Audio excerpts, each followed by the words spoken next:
Cancer is killing, millions and millions of people.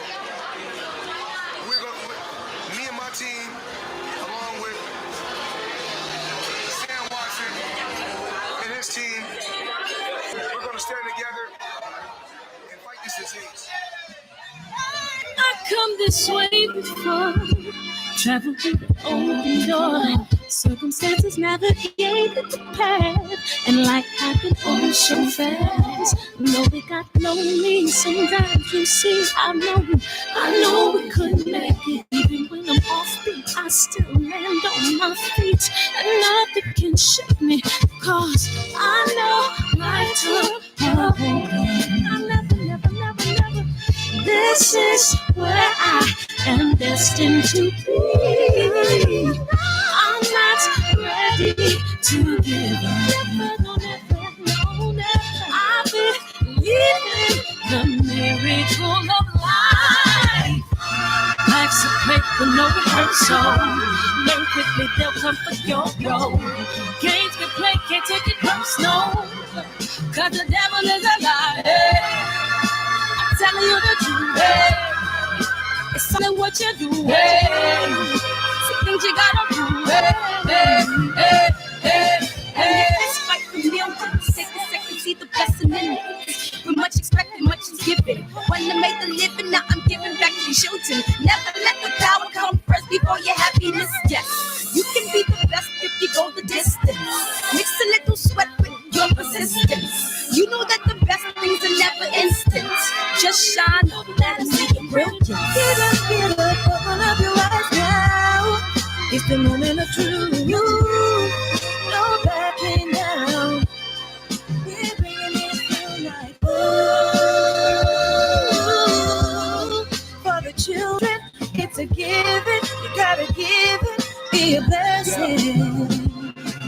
This my personal statement. Run the game like I'm ASICs. Learn and develop patience, determined to be the greatest. Yeah, bobbing and weaving, they changing up like the seasons. Indigenous to the grind, so I do it for all my people. Jabbing the competition, back up against the ropes. You fighting for recognition. I'm fighting just to promote equality where we lacking. Or cancer slowing our road. I'm confident we'll make it. We focus on common goals. Yeah. Give back, give love, giving something away. Never give up, stand tall to fight another day. 2 toes, 2 feet, I stand on the ground. I'm going wrestle and fight this final round. Life's a play for no rehearsal. Learn quickly, they'll come for your role. Games we play, can't take it personal. Cause the devil is a liar. Telling you the truth, it's only what you do, Some things you gotta do,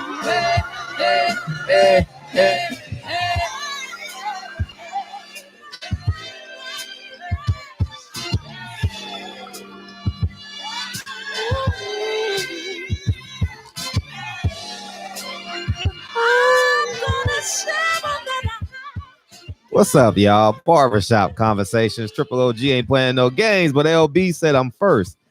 What up, Dream Cooking? How you feel, man? How you feel?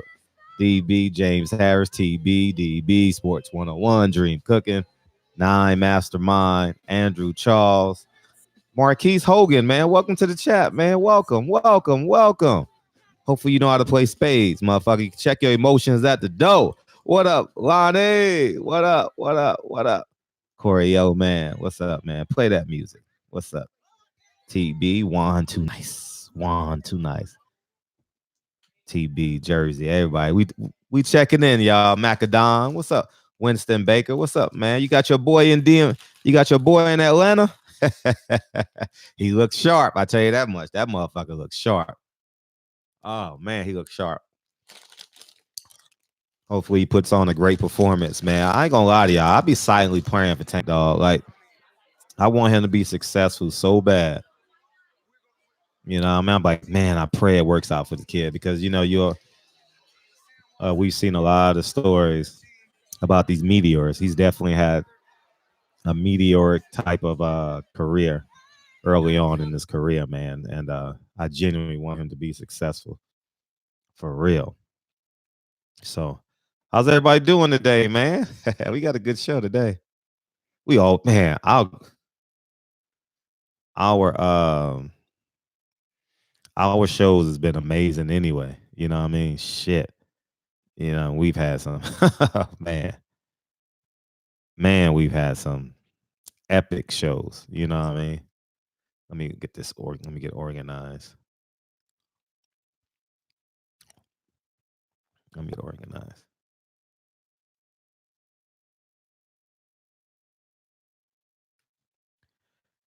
Hmm. Let me find where I'm at. Okay, now we always do that shit. But anyways, we're good. Tank Tank in the first round. Damn. Man, hey, I realized Floyd ain't promoted this fight since December 11th. I went to his Instagram because the reason why you guys say, "Oh, Fred, you're making a big deal out of nothing." But if Floyd is promoting this fight, because Floyd ain't fighting. Floyd should be having events around the city, kind of like a Super Bowl. You understand? Like Thursday night, meet me at Magic City. Friday night, meet me at Club 112. Saturday night, meet me at State Farm Arena. You know what I'm saying? I haven't seen none of that, and I don't follow Floyd on Instagram, but I went to his Instagram page, and I'm like, he didn't have no stories today, but Tank had a media day today, and I'm like, that's weird. Something is going on. Because as much as Floyd loves money, as much as people love making money, as much as we all inherently love making money, I'm rather shocked that uh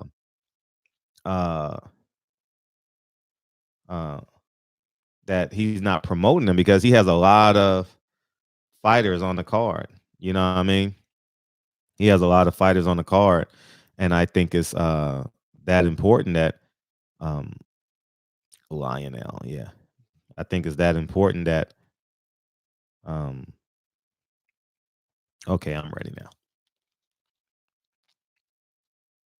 I'm definitely ready.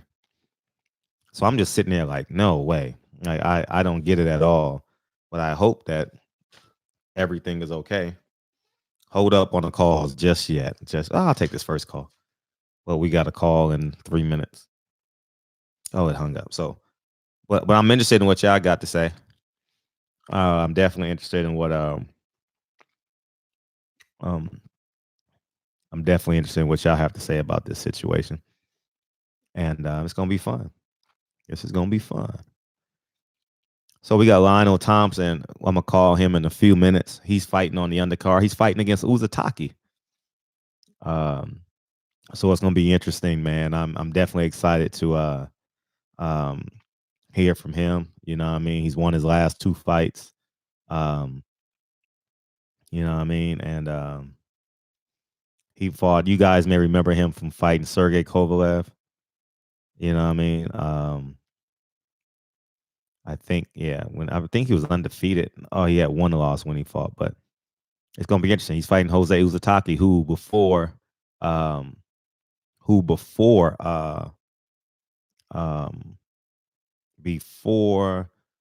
Caleb Plant beat him, Uzataki was the boogeyman of the division, and it was a hell of a fight.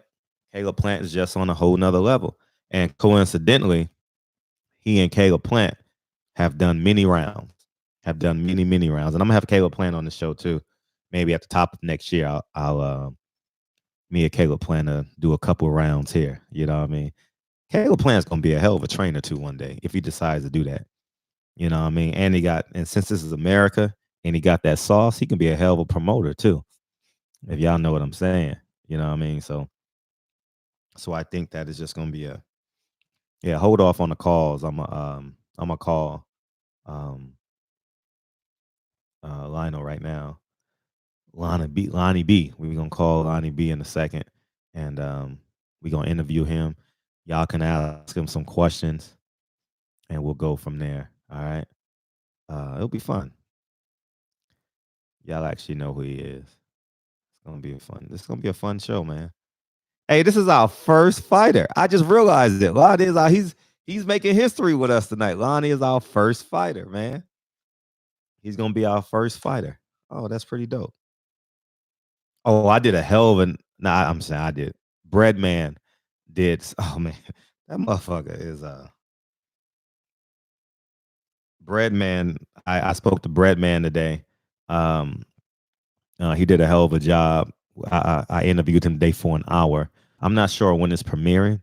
I got to check. Maybe I'll move it up so y'all can watch it. Maybe give y'all a good Christmas Eve present. You know what I'm saying? But let me call Lonnie B right now and we'll get it started.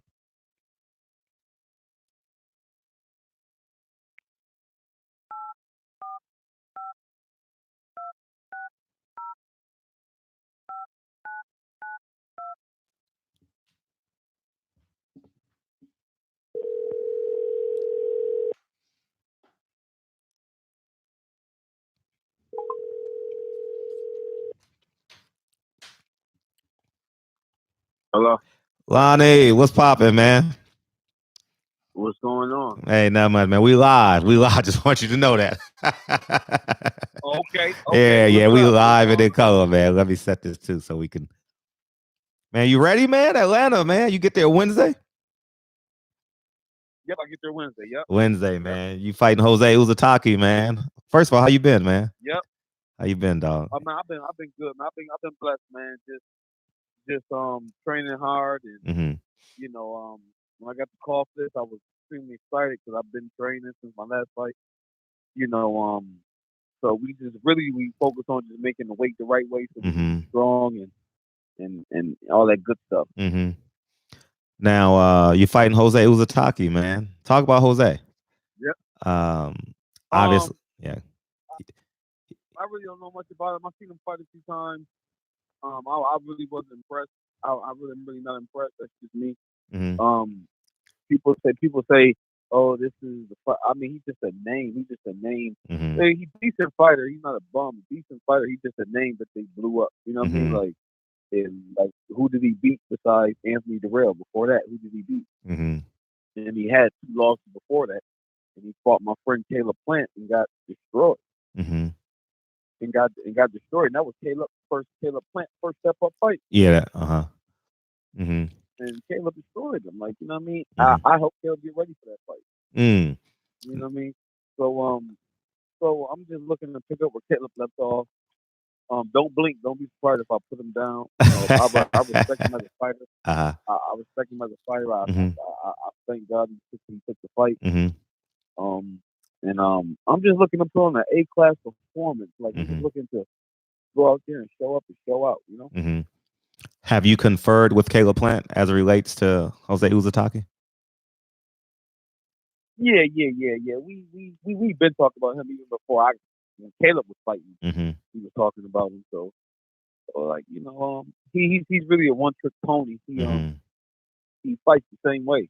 You know, it's not like he switches up every fight. He fights the same way.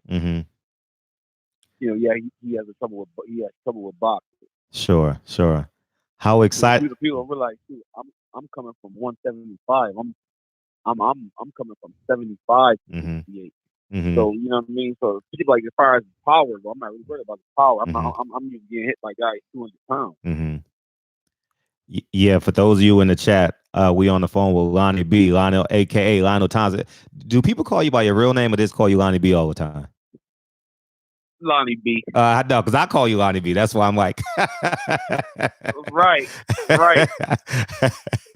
Hey, I had to think about it. I was like, what's his last name? Before I called, I was like, what? And I was like, oh, Thompson, that's his name. yeah. Everybody gonna be Lonnie B or Lonnie B. Very few people call him by my real name. And what gym were you at for this fight, by the way? Mayweather. Oh, you still training at Mayweather gym? Okay. How's the energy there? Yeah. I heard it had an uplift recently. Floyd had a remodel or something like that. Yeah. It's cool. It's the energy good. You know. You know me. I stay focused though. I'm pretty much. You know me. It's all boxing for me. I stay focused on for times like this. These are the times I train for. So energy is always good. As long as I'm in a boxing gym, the energy is great. Now, this is the first time in a long time you've had a short layoff, man. You coming back in 3 months, 90 days or something like that. Talk about that. Yeah. Talk about that adjustment, because I remember you and I have had conversations in the past about the inactivity. Yeah. It's crazy because, you know, I'm like, oh, I'm fighting in December. Like, my last fight, I had a year layoff, and I fought an opponent that ain't been knocked out in a couple years. And I stopped him, and like that was the challenge for me. Like, I had a year layoff. Let me see if I can get this kid. I know I'm gonna beat him. Let me see if I can get him out of there. A game opponent. You know, he fought Roy Jones. After we fought, he said, "I've been there with everybody. You the top 3 best fighters I ever shared the ring with." Like, you know what I'm saying? He said that he sent that to the promotion. And they sent it to me, and I got the knockout. You know, with a year layoff. So this fight, I'm gonna be a lot sharper, because I just fought, you know, 3 months ago. So I'm gonna be a lot sharper. Reflexes gonna be sharp. I sparred 8 rounds today. Oh, you did? The last sparring session? Last.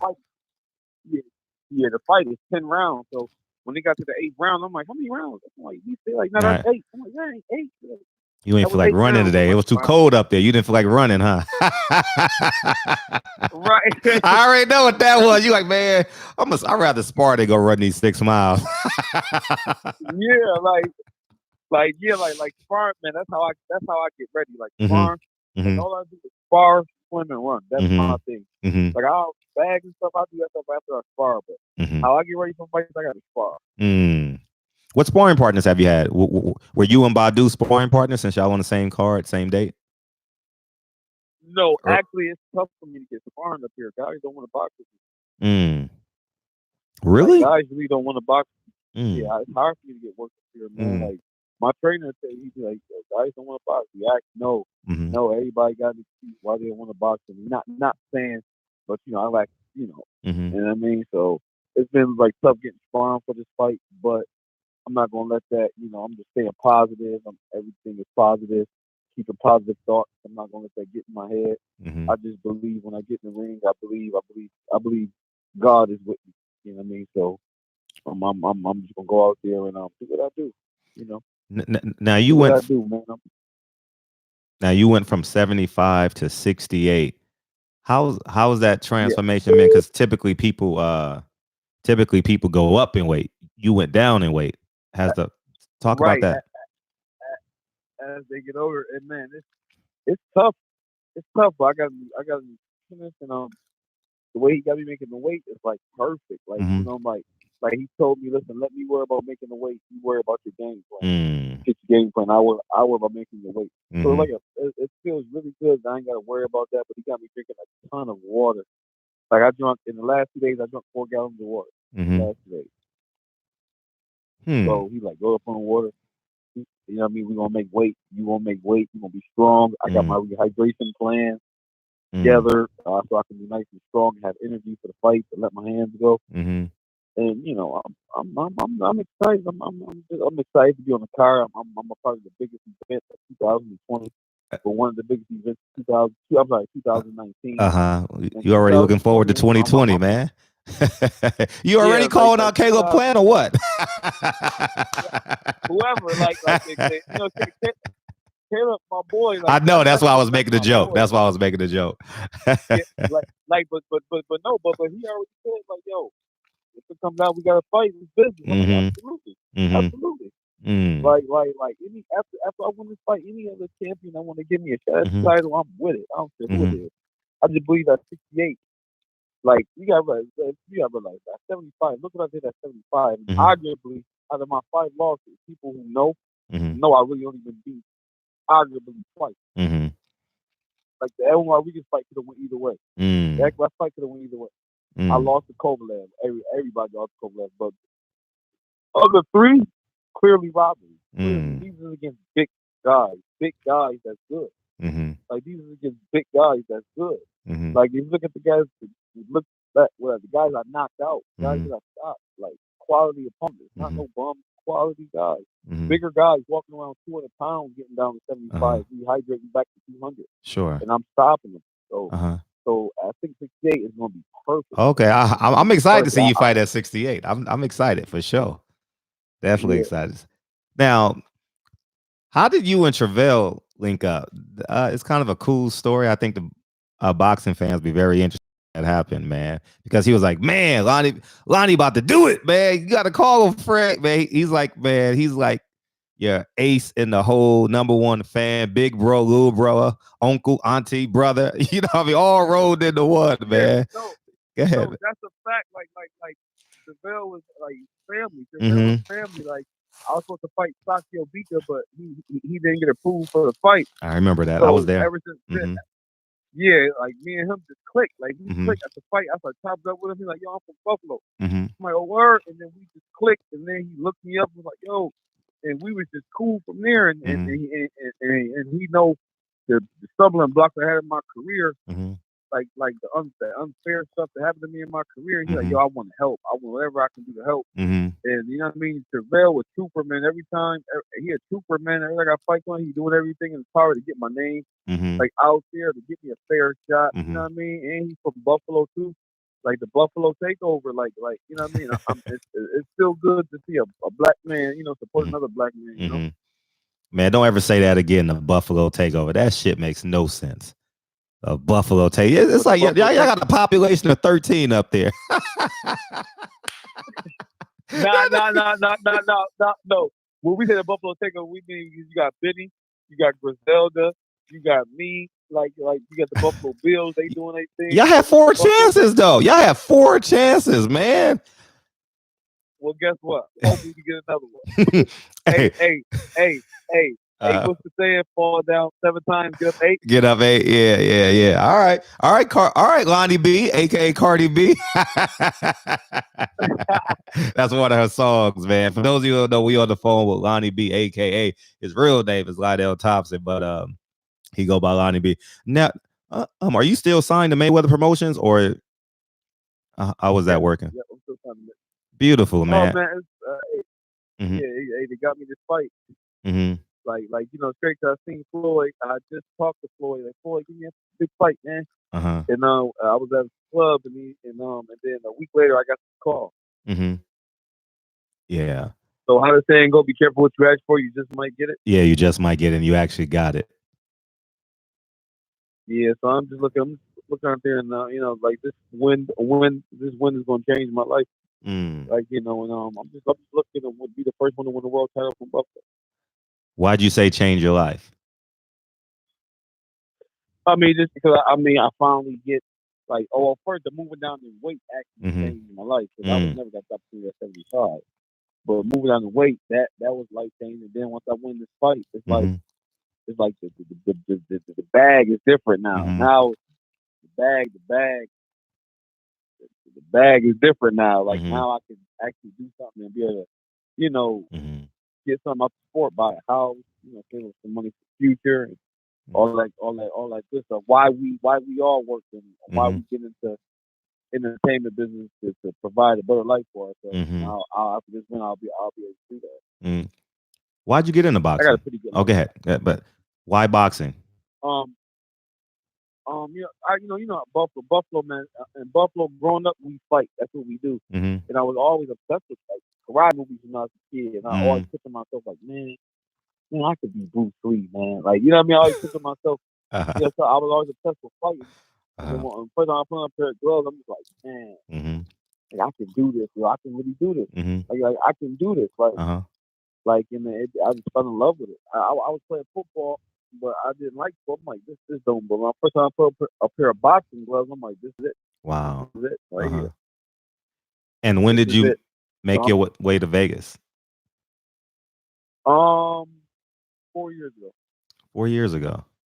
And why Vegas as opposed to New York? You can just hop on the bus and go to New York, you know, and go to Gleason's gym. I was living in New York before I came to Vegas. Okay. I was living in New York before I came to Vegas. I was just, after I lost Kovalev, I was just on a worldwide tour, because you know, after the boxing, after you lose, now they say you're an opponent. So I was fighting my way back to the A side. So I was taking any fight wherever, I don't care who it is, line me up, and I was crushing guys, like crushing. If you look at what I did, guys I beat after Kovalev, like And then I still didn't get a title shot or a big money fight. That's the messed up part about boxing. So I was like, man, I gotta go somewhere where I gotta be in the action. Mm-hmm. So when I heard Floyd was signing fighters, I hopped on the plane one day and said, yo, I'm trying to sign with Floyd. Are you And, serious? I came out. Yep. You just walked in the Mayweather gym like Floyd, sign me. No, I got to Vegas. I was with the gym at. I paid for my hotel room and all that stuff. Mm-hmm. Told me where the gym was at. I went in there like, yo, I'm trying to get signed. Like whoever people that was in, wow, that's there, impressive. you got to spar. I'm like, whoever I got to spar, whoever. Uh-huh. And I was crushing everybody. Mm-hmm. Everybody. Boy heard about me. Boy came up to the gym and watched me work. And then he was like, yo, I'll sign you up. Beautiful. Beautiful. And it seems like everything is grooving now. You fighting in 90-day span, back-to-back wins. Momentum is definitely in your favor, man. True underdog story, man. You know what I'm saying? Yeah, man. Thank you, brother. Mm-hmm. Yeah, that's a hell of a move, man. Because I talk a lot about betting on yourselves, man. And you had a one-way ticket, right? Yep. One-way ticket, y'all. One-way ticket. Talk about betting on yourself, man. That's a hell of a story, man. That took a lot of courage, man. You literally 3,000 miles. You know how people say, man, I went from here to here. You literally went from one extreme to the next. You know, going from Buffalo to Las Vegas.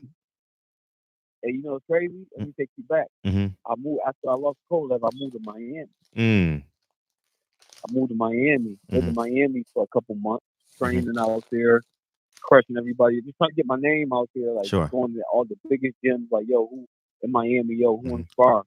Crushing everybody. Then I got to fight. Then I'm crushing guys to fight. Then I met some guy. Then I moved to New York. I moved to New York for like a year and a half, and then I was winning, and the business side wasn't right. So I'm like, man, I got to get somewhere where the business is right. And I was like, one day I was just online, and I heard Floyd Mayweather signing fighters.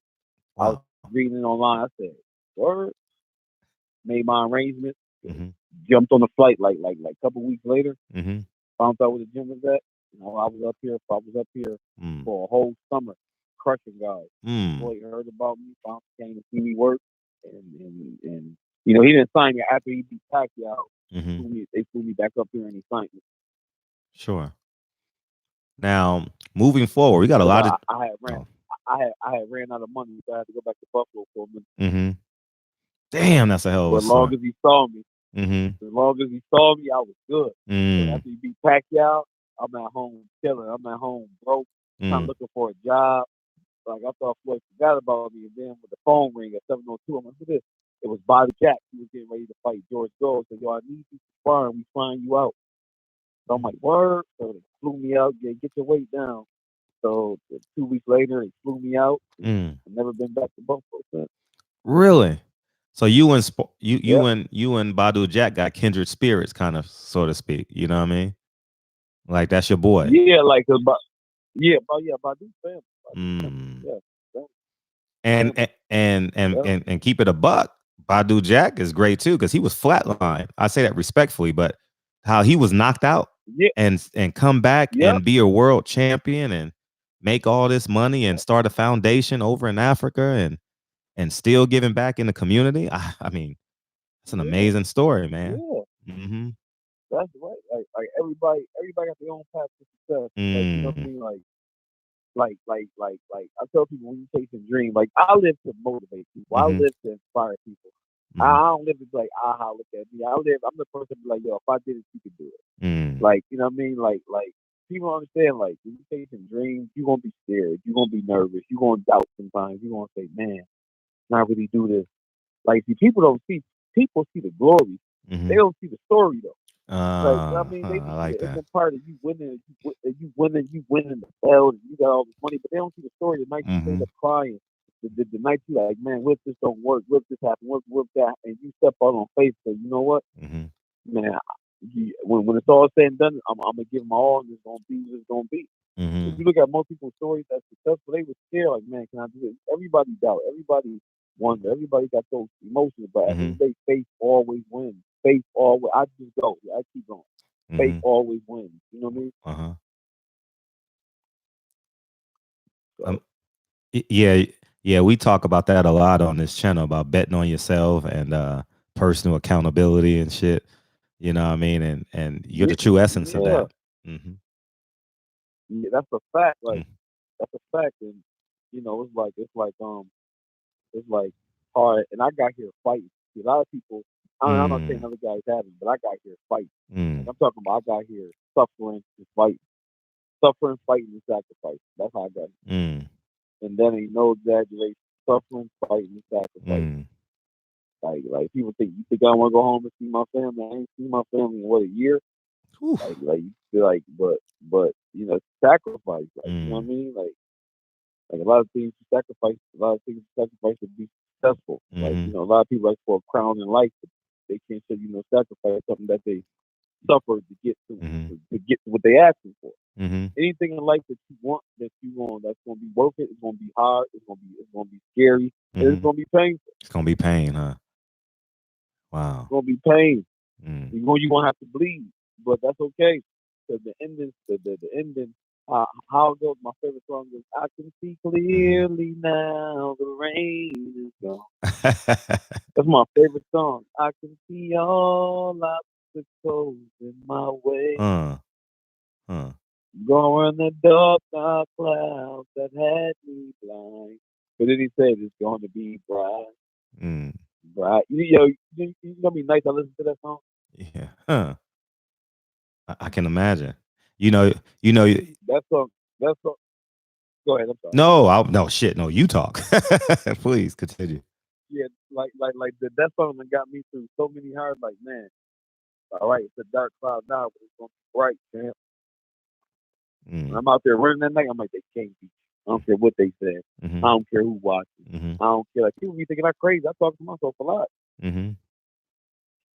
But you got to, when you're chasing greatness, when you're trying to be great, like the nerve when people be having opinions, right? Talk about anybody who's chasing a dream. How can you talk about somebody like that? Somebody who put themselves harm's way to be great, to do something that only 1 out of a million people do. How dare you say that? If you can't respect that, the whole perspective is whack. Whole perspective is whack. Like, people talk about people that's on TV. Like, you're sitting here watching this person on your television, and you probably work a job you can't stand, and this person is living their dream. They're living life on their own terms, and you're being told what to do. How can you talk about a person like that? Yeah. Shit. Man, you're speaking to a lot of people because you're talking to a lot of people working at third shift, whether they in the factory or the warehouse, driving a truck, and cleaning someone's office, driving Uber. Man, you go right. You talking to a lot of people right now, man. I heard some people talk about athletes, talk about this, and he ain't do this. He's like, yo, you crazy. This person is chasing their dream. They're like, I'm writing a book called Dare to Be Different and Dream to Be Great. So make sure you bring it back on the show, please. Yes, absolutely, I will. If you can have me, yes, I definitely will. No, yeah. The inspiration. I'm gonna buy some copies and give them away as for winners, for all the winners on this. Yeah. Please, man. It's an inspirational book. Dare to be different and dream to be great. Like, but you got to dare to be different, though. Like, you got to dare. You got to dare to be great. Like, you know what I mean? December 28th, I'm daring to be great. I don't care what nobody got to say. I'm going for it. And I believe I'm going to be victorious. You know what I'm saying? So like I said, man, I live to inspire, man. And, because, man, you never know what people are going through with. You never know. In their mind. You never know what people's going through. Yeah. Like, you know what I'm saying? Like you could save somebody's life. No, you're absolutely right. And that's what and that's the whole purpose of this boxing thing. It ain't just to be financially stable. It's to inspire people. It's to inspire, my people. Like, to show them, man, like, yo, we gifted, man. I don't believe that one person has a gift. I believe every person on this planet has a gift. I just think we have to tap into it. I think I think God gave one person a gift and not the next person a gift. I just don't believe that. I believe you have to tap into your greatness. You have to tap into what your passion is and what you're good at. You know what I'm saying? And I'm challenging people to tap into their greatness. With everybody, we all got greatness inside. Now you at 168. I know everyone's like, breathe. Like, Yeah. whew. Everyone's taking in all this. Like, man, everyone's in retrospect mode. Like, man, I remember when I was 50-50 on a decision, or people right now was like, just heard you speak and was like, man, I really, really want to start my own business, but I'm just not ready to jump, and I think you may have Well, the thing encouraged a few is, people. absolutely. Listen. Whenever I get, like whenever I get the public ear, I want to use it to I want to be saying something that's meaningful. You know what I mean? Because like with through all the rap music they play nowadays and all the stuff that I feel like they do to degrade black people is sickening to me. Like all the rap music and the stuff that they promoting in this rap and it's like it's crazy. I'm like, wow, wow, like that's why the world is like, wow, like you got these kids, you got kids hearing that, you know what I mean? And it's like leading them, and it's like leading them to death. That's what I feel. So I feel like man, it's okay to be famous, it's okay to be wealthy, but what's the purpose behind it? Like what, and then that's what I'm about. I'm just about like I said, I want to be world champion to inspire people. I want to start something in my I want to build a community center in Buffalo. God willing, if I can make enough money to build a community center in Buffalo, to help homeless people or help single mothers, anything I can do to uplift my people. That's what all this is for. You know what I mean? Now, so I'm just on a different mission. Now 168, man. Which route you want to go? You got Caleb Plant, you got Callum Smith, you got who else is the champion? Benavidez. Who else? Yeah. Who's the other champion at WBO champion at 168? I thought it was Chris Eubanks, but he just moved down to 160. No, it's Billy Joe Saunders. Billy Joe Saunders. There we go. Billy Joe Saunders. There we go. Which route would you like to take in a perfect scenario, in a perfect world?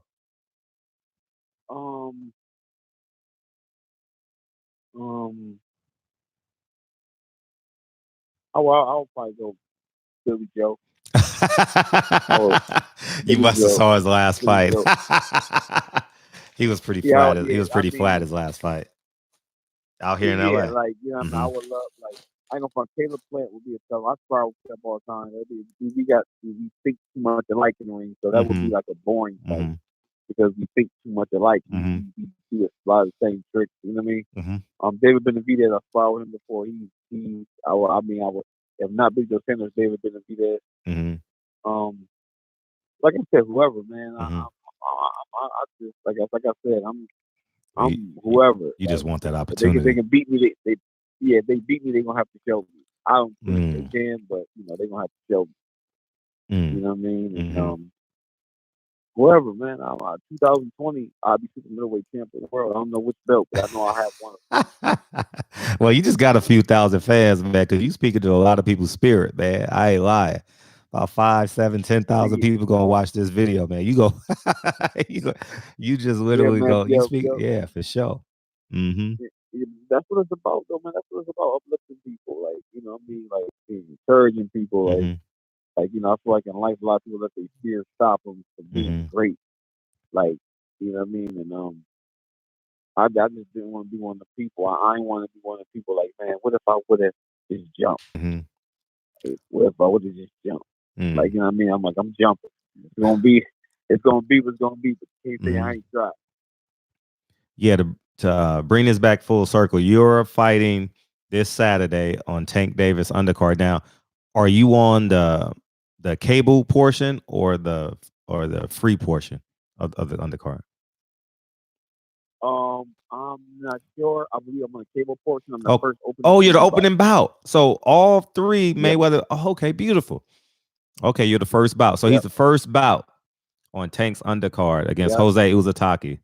Lonnie B, Lionel Thompson, aka Lionel Thompson. That's funny. But and perfect performance. Yeah, man. You got your ring music yet? Yeah, I got Brittany walking me out. You have who? So Benny Griselda was the Rock Nation. Mm-hmm. Okay. From Buffalo, rap. Uh-huh. Yeah, my boy Benny, it's crazy because we grew up together. Oh, dope. So yeah, so I got him walking me out. You know, he signed with Rock Nation. He was holding him. So he gonna walk me out, and it's gonna be a celebration. Man. I'm gonna put on a perfect performance, and get my hand raised. Well, I say when all goes well, you can meet me at Club 112. And I'm gonna get a lap dance for you. Yes. Bad Blue, I'm gonna get you a lap dance on me. Appreciate that. All the time. Lap dance on me, man. For real. I'm gonna be sitting there eating some wings on the side. You know what I mean? You know what I'm saying? Right. I appreciate that. I'm gonna be in total awe. Because that's love right there. I appreciate that. Man, give out your social medias, dog. Give out your social medias, man. Please. Yeah, my social media is Instagram, Lonnie B the Great. Mm-hmm. Facebook, Lionel Lonnie B Thompson. Mm-hmm. And Snapchat, Lonnie B 168. I don't have a Twitter. Okay, you don't have a Twitter. Yeah, you gotta get that Twitter so you can talk that shit. I don't have Twitter neither, but I'll be reading the motherfuckers. They be talking. Tank Davis is the king of Twitter. God, he be talking cash shit. What? He be talking cash shit. What? Yeah, he's the king. And like nowadays, that's the outlet to being a superstar. They say how many followers you got. Mm-hmm. Yep. For real, man. But it's like you know what's crazy? It's like all the people that's like confrontational got all the followers. Got you. Like like I ain't got time for that, man. I'm not being confrontational with nobody. Like I said, I live to inspire and lift people up. Like confrontation, I don't care how much money to make. That's not what I represent. Yeah. Thank you, P. Good. Final question. We'll wrap this up. But what did you think of Daniel Jacobs' performance? And did you think Chavez Jr. Quit or not? Oh yeah, Chavez Jr. always been. I never really respected him as a fighter. Actually, I was trying to fight him one time. Really? Like I never. Yeah, I tried to fight him. I fight him. Like I never thought much of him as a fighter. I think he's living off his father's name. Like you know, like what did he do? Who did he beat? Like I never really thought much of him. I knew Danny was a good friend of mine. I knew Danny was going to beat him up.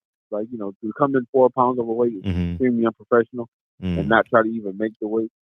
Like you know what I mean. But Danny, it didn't affect Danny. Danny went out there and did what he had to do, and show the public that Chavez Jr. don't need to be boxing. He came for a check. A big one too. He got $2 million check with that layoff. Damn. And that's the messed up part about boxing. Yeah. Sometimes it's unfair, right? You know what I mean? Extremely unfair. Yeah, for sure. I couldn't agree with you more. When you see the big picture, you see this guy just walk in, don't have to take Vada. Man. I ain't taking no drugs. Like, all because his father did 30 years. Facts. Big facts, man. Please. Man, it was great having you on the show, man. Any last words, man? Saturday, y'all. This Saturday. No, man. I'm sad it took this long. I'm sad it took this long. I ain't interviewed you since May, or like, I'm sad it's been this long. I'm ready. It's going down. You know, I put on a great performance. Thanks for everybody that's coming out, that's watching, and watch me work ethic. Man, we appreciate you, man. Saturday night, Jose Uzataki. Thank you. Yeah, man, that's gonna be a beautiful scene, man, and I'll be front and center. We're staying at the same hotel, so I'll see you. I get in Thursday, so I'll see you Thursday walking around, starving and shit. I'll see you looking hungry. You'll see me looking like a goat. I have my skin to be gone. hey, I'll be seeing all the fighters in the hotel. I'll be like, man, I'm about to go eat. I don't know about y'all motherfuckers. I'm about to go eat. They have no idea how hard it is. Y'all motherfuckers eat avocado and lettuce. No, asparagus and elite. Oh, asparagus in a leaf. Okay, that's what it is. Okay,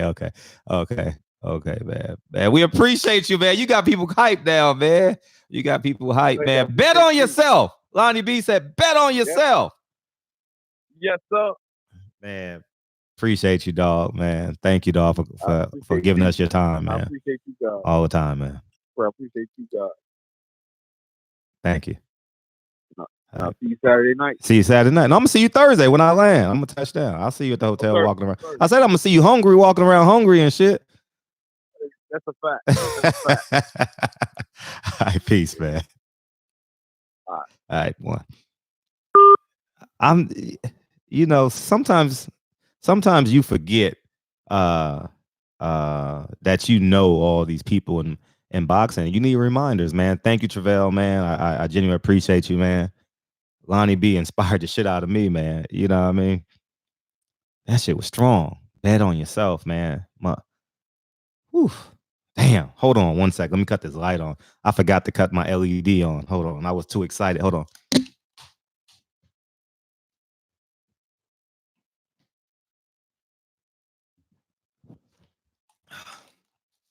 Yeah, now it's live, man. That was a hell of a call, man. Ooh, we got callers already. Damn. Y'all motherfuckers couldn't wait. Let me get organized real quick.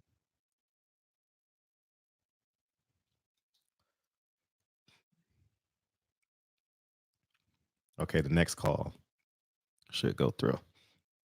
Yeah, man. What y'all think about the call, man? Yeah, Danny Jacobs was hitting like a pillow, man. Yeah, that shit was powerful, man. Y'all motherfuckers gonna be rooting for him, man. Motherfuckers gonna be rooting for him that first.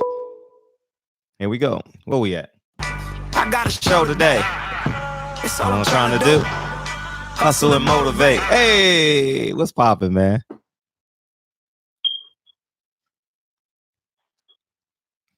Can you hear me? DMV, what's up?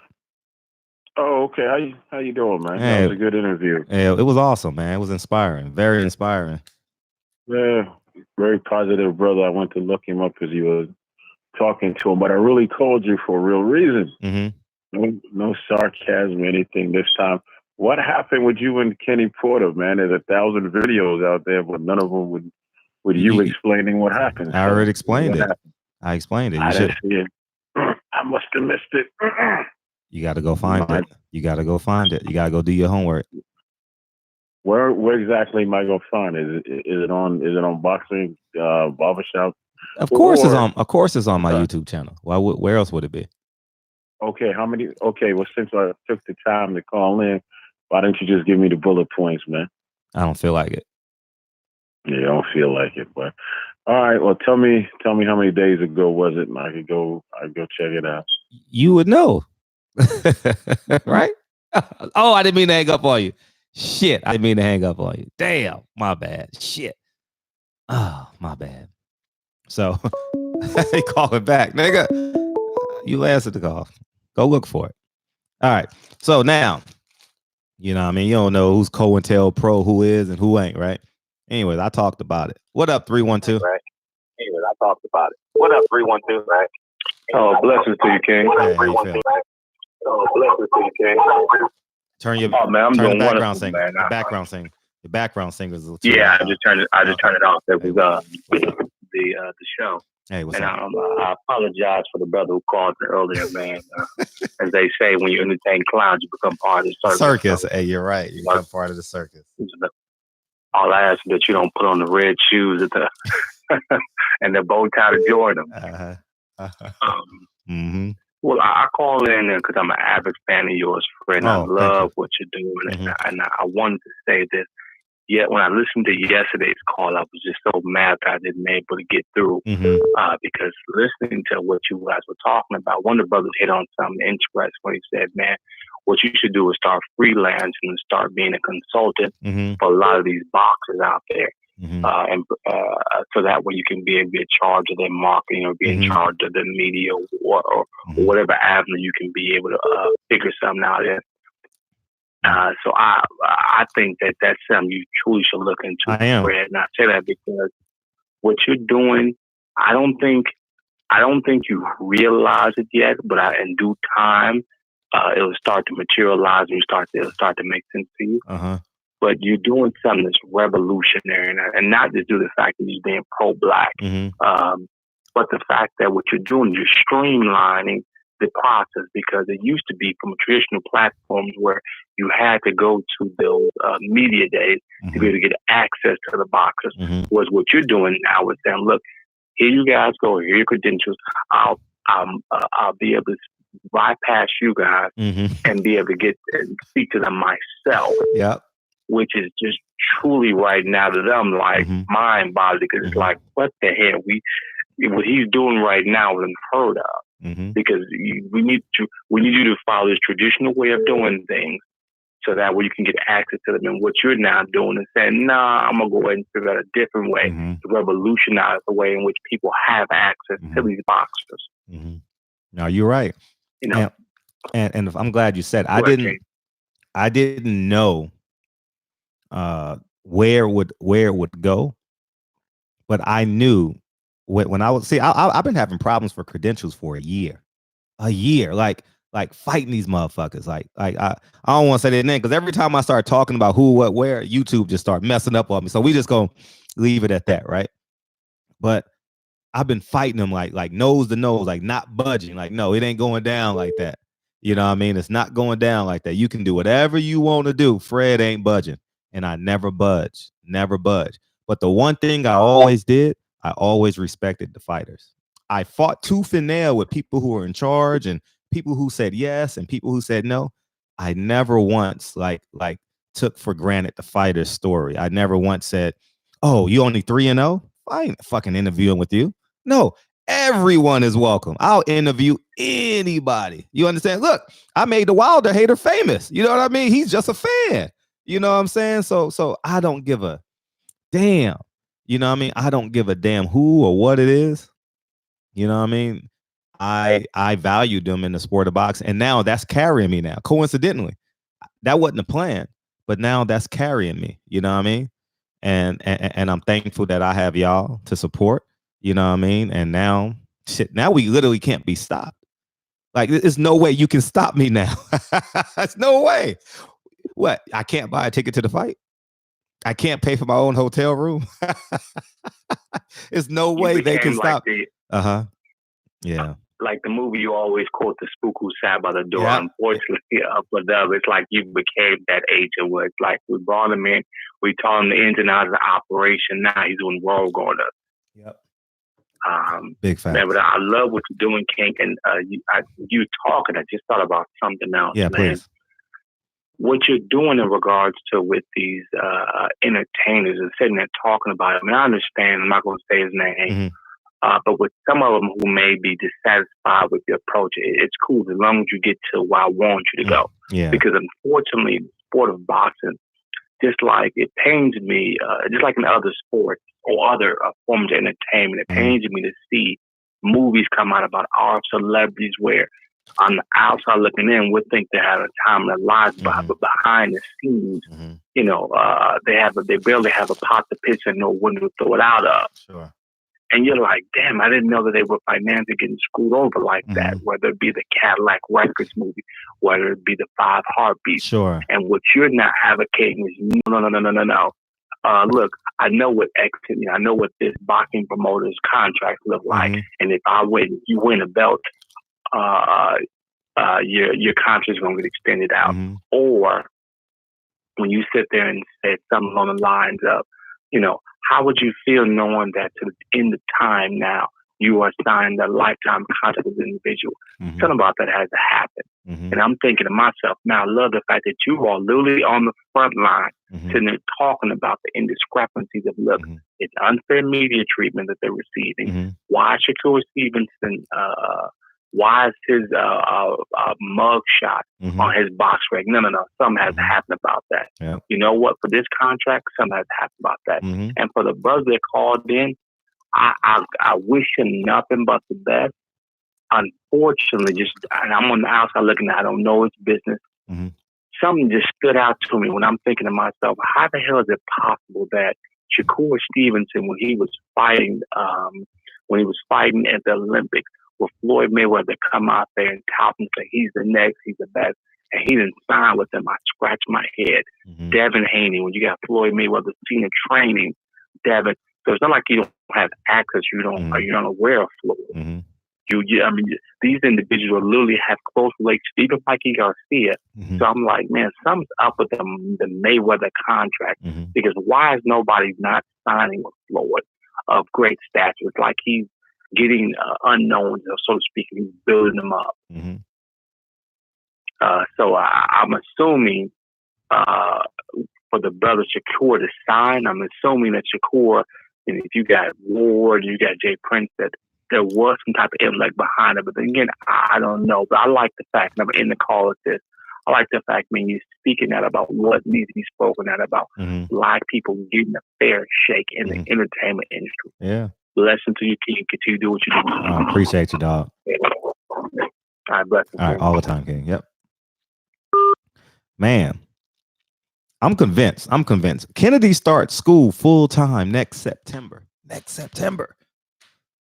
Well, daycare, you know how that goes. She'll be 3 and, next September, October. I'll be able to give 8 hours a day, man, given that, I'm not a slumlord. So that's going to help out a lot, man. All the TLC I've given my properties and shit like that.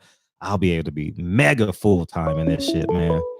So it's gonna be rather exciting. But yeah, man, I saw Errol Spence story today. He was in the gym, man, and that kind of got me. I ain't gonna lie, man. I'll be getting warm and fuzzy. I was getting warm and fuzzy with Lottie B on the phone, man. I watched Errol Spence story, and he did like that repeat shit, that up and down, that shit on Instagram. And I was like, man, Errol is back in the gym, man. That kind of warmed my heart, man. And I'm pretty sure that that's an inspiring story, man. Fucking miracle, man. Like fucking miracle, man. Fucking miracle, dog. Like I can't grasp it. Like Earl said it best, man. How you want me to explain God? You know what I mean? How you want me to explain God to you? I don't know. Like I said it that day. I said, I don't know. I don't know what the hell's going on, but Errol Spence is back, y'all, and so is 636. I got a show today. It's all I'm trying to do. Hustle and motivate. What up, 636? What's up? How you feel? No comment. How you feel? It's all about you, man. How you feel? 50. 55 to those 55 billion. What's up? That's how I feel. How you feel, dog? I don't know if the reports was correct, mm-hmm. so I'm called to get the actual mm-hmm. What's the real lowdown. Okay. Order is supposed to have the green light for the paperwork okaying the fight for Crawford. I think sometime around April. Well, let's clarify what you might know. Yeah, I don't know if they can give out the paperwork because it's a top ranked deal. They have to sign the paperwork. I heard through the grapevine that they're advocating for the fight, and it's basically up to Terrence Crawford to take the fight. You understand what I'm saying? So we have to wait and see if Terrence Crawford is going to take the fight. You understand? And we'll find out within the next 30 days. Man, I can care less about that shit. You know what I mean? Like, I genuinely can care less. Like, Terrence Crawford really don't excite me anymore. You know what I mean? He said something. Someone sent this to me on WhatsApp. Terrence Crawford literally talking to media members and says, I'm not talking to you. I don't trust you. I will only talk to Radio Raheem. And I thought that was kind of odd. I was like, how can you talk to every media member and say you don't want to talk to them? Like, there's hundreds of media outlets. Like, there's some people who don't like you. There's some people who like you, but I don't understand. I can't grasp it for the life of me. I really can't grasp it for the life of me, man. I just been so uninspired as it relates to Bud, man. I've literally been so uninspired that it's just like, fuck it. You know what I mean? Like 2 tears in a bucket. You know what I mean? Yeah. So whatever happens with that fight happens. I'll, you know what I mean? I'm sure I'll get inspired at some point and talk about it, and you know what I mean. But until then, fuck it. Yeah. I mean, I feel you on that. It's just the main interest lies is with all the talk. Hey, good point, Jarvis. Good point, Jarvis. The other side of the street thing that's going to come into fruition. You know, you bagging up what you saying and all that. I support them both. You know, yeah, support them both. Sure. Yeah, and pick a winner. But still, I want to see who was the contradictory talker. You know what I'm saying? Everybody, they don't think it's saying, "Hey, I'm do this, I'm do that." Okay, now. What's up, Di? Yeah. What's up, Di? Yeah, the proof will be in the proof. Because it seems like everybody stuck their chest out after that unfortunate accident. Earl Spence. Man, I've been on record for saying it alone. He's the true body snatcher. He was on his way to cleaning out the disease. Everybody stuck their head out the hole saying, okay, you know, but now he's back. Mm-hmm. You know, it's funny now. I mean, we had the conversation about a week ago. I think that was, right after the Bud fight. Said Errol got up and ran that night. Yeah, he did. I have it on camera. I have it on camera. I have it. I have it. He actually did? I have it on camera. I have it. I have the footage. But I said, I said, nah, I ain't gonna do that to Bud. I swear to God, I said, nah, I ain't gonna do it to Bud. I also have video. I don't care anymore because he's not ever gonna interview with me. I have it on camera too, of Bud just, you know how people taking selfies like Bud, he's like like, right. Get like, nah, you ain't taking the picture of me. Nah, you ain't. They not in his lane, but they like, you know how it's 2020, 2019. So people take selfies as you walk by and shit. And keep in mind, that's a very concentrated audience because those are ringside seats. So those motherfuckers are paying $500 a seat. So those are people that are diehard boxing fans. I shouldn't say diehard, but are willing to spend money on boxing tickets. You know what I mean? And they're important, just like the people who pay up top. But you get what I'm saying, like that's big money. Let me ask something right quick. I know looking on TV, they say TV put on weight. He didn't look chill, but he definitely, you know, I know he's a naturally swole guy. Oh, you talking about Errol? You talking about Errol, right? Yeah. I mean, Errol looked. You know what? I'm gonna keep it a buck. The nigga just got into a car accident. Y'all motherfuckers should be like, damn, he ain't 200 pounds. The nigga ain't ran. The nigga ain't worked out. Like he's been literally idling in comparison. Right. It's just my opinion. I'm not choosing sides. I'm not saying that because I love him. I'm not saying that because I dislike. I'm saying y'all niggas should have been giving that nigga a standing ovation no matter where the fuck you are and said God is real. Period. Oh, no. Yeah, no. I'm just saying. Okay. I'm just saying. That's not even a fucking question. I don't give a fuck how much the nigga weigh. I'm looking at him like I was on TV. I mean, I'm not. Blah, blah. I was watching it in the lobby because I was having great conversations with Dion. Motherfucker come walking up to me. I'm gonna read your super chat in a second. Motherfucker, I was just campaigning in the lobby and shit for like a fight and a half. And Errol came on the big screen, not the big screen, but the TV, and I got kind of emotional, man. I was like, you know, like I am human.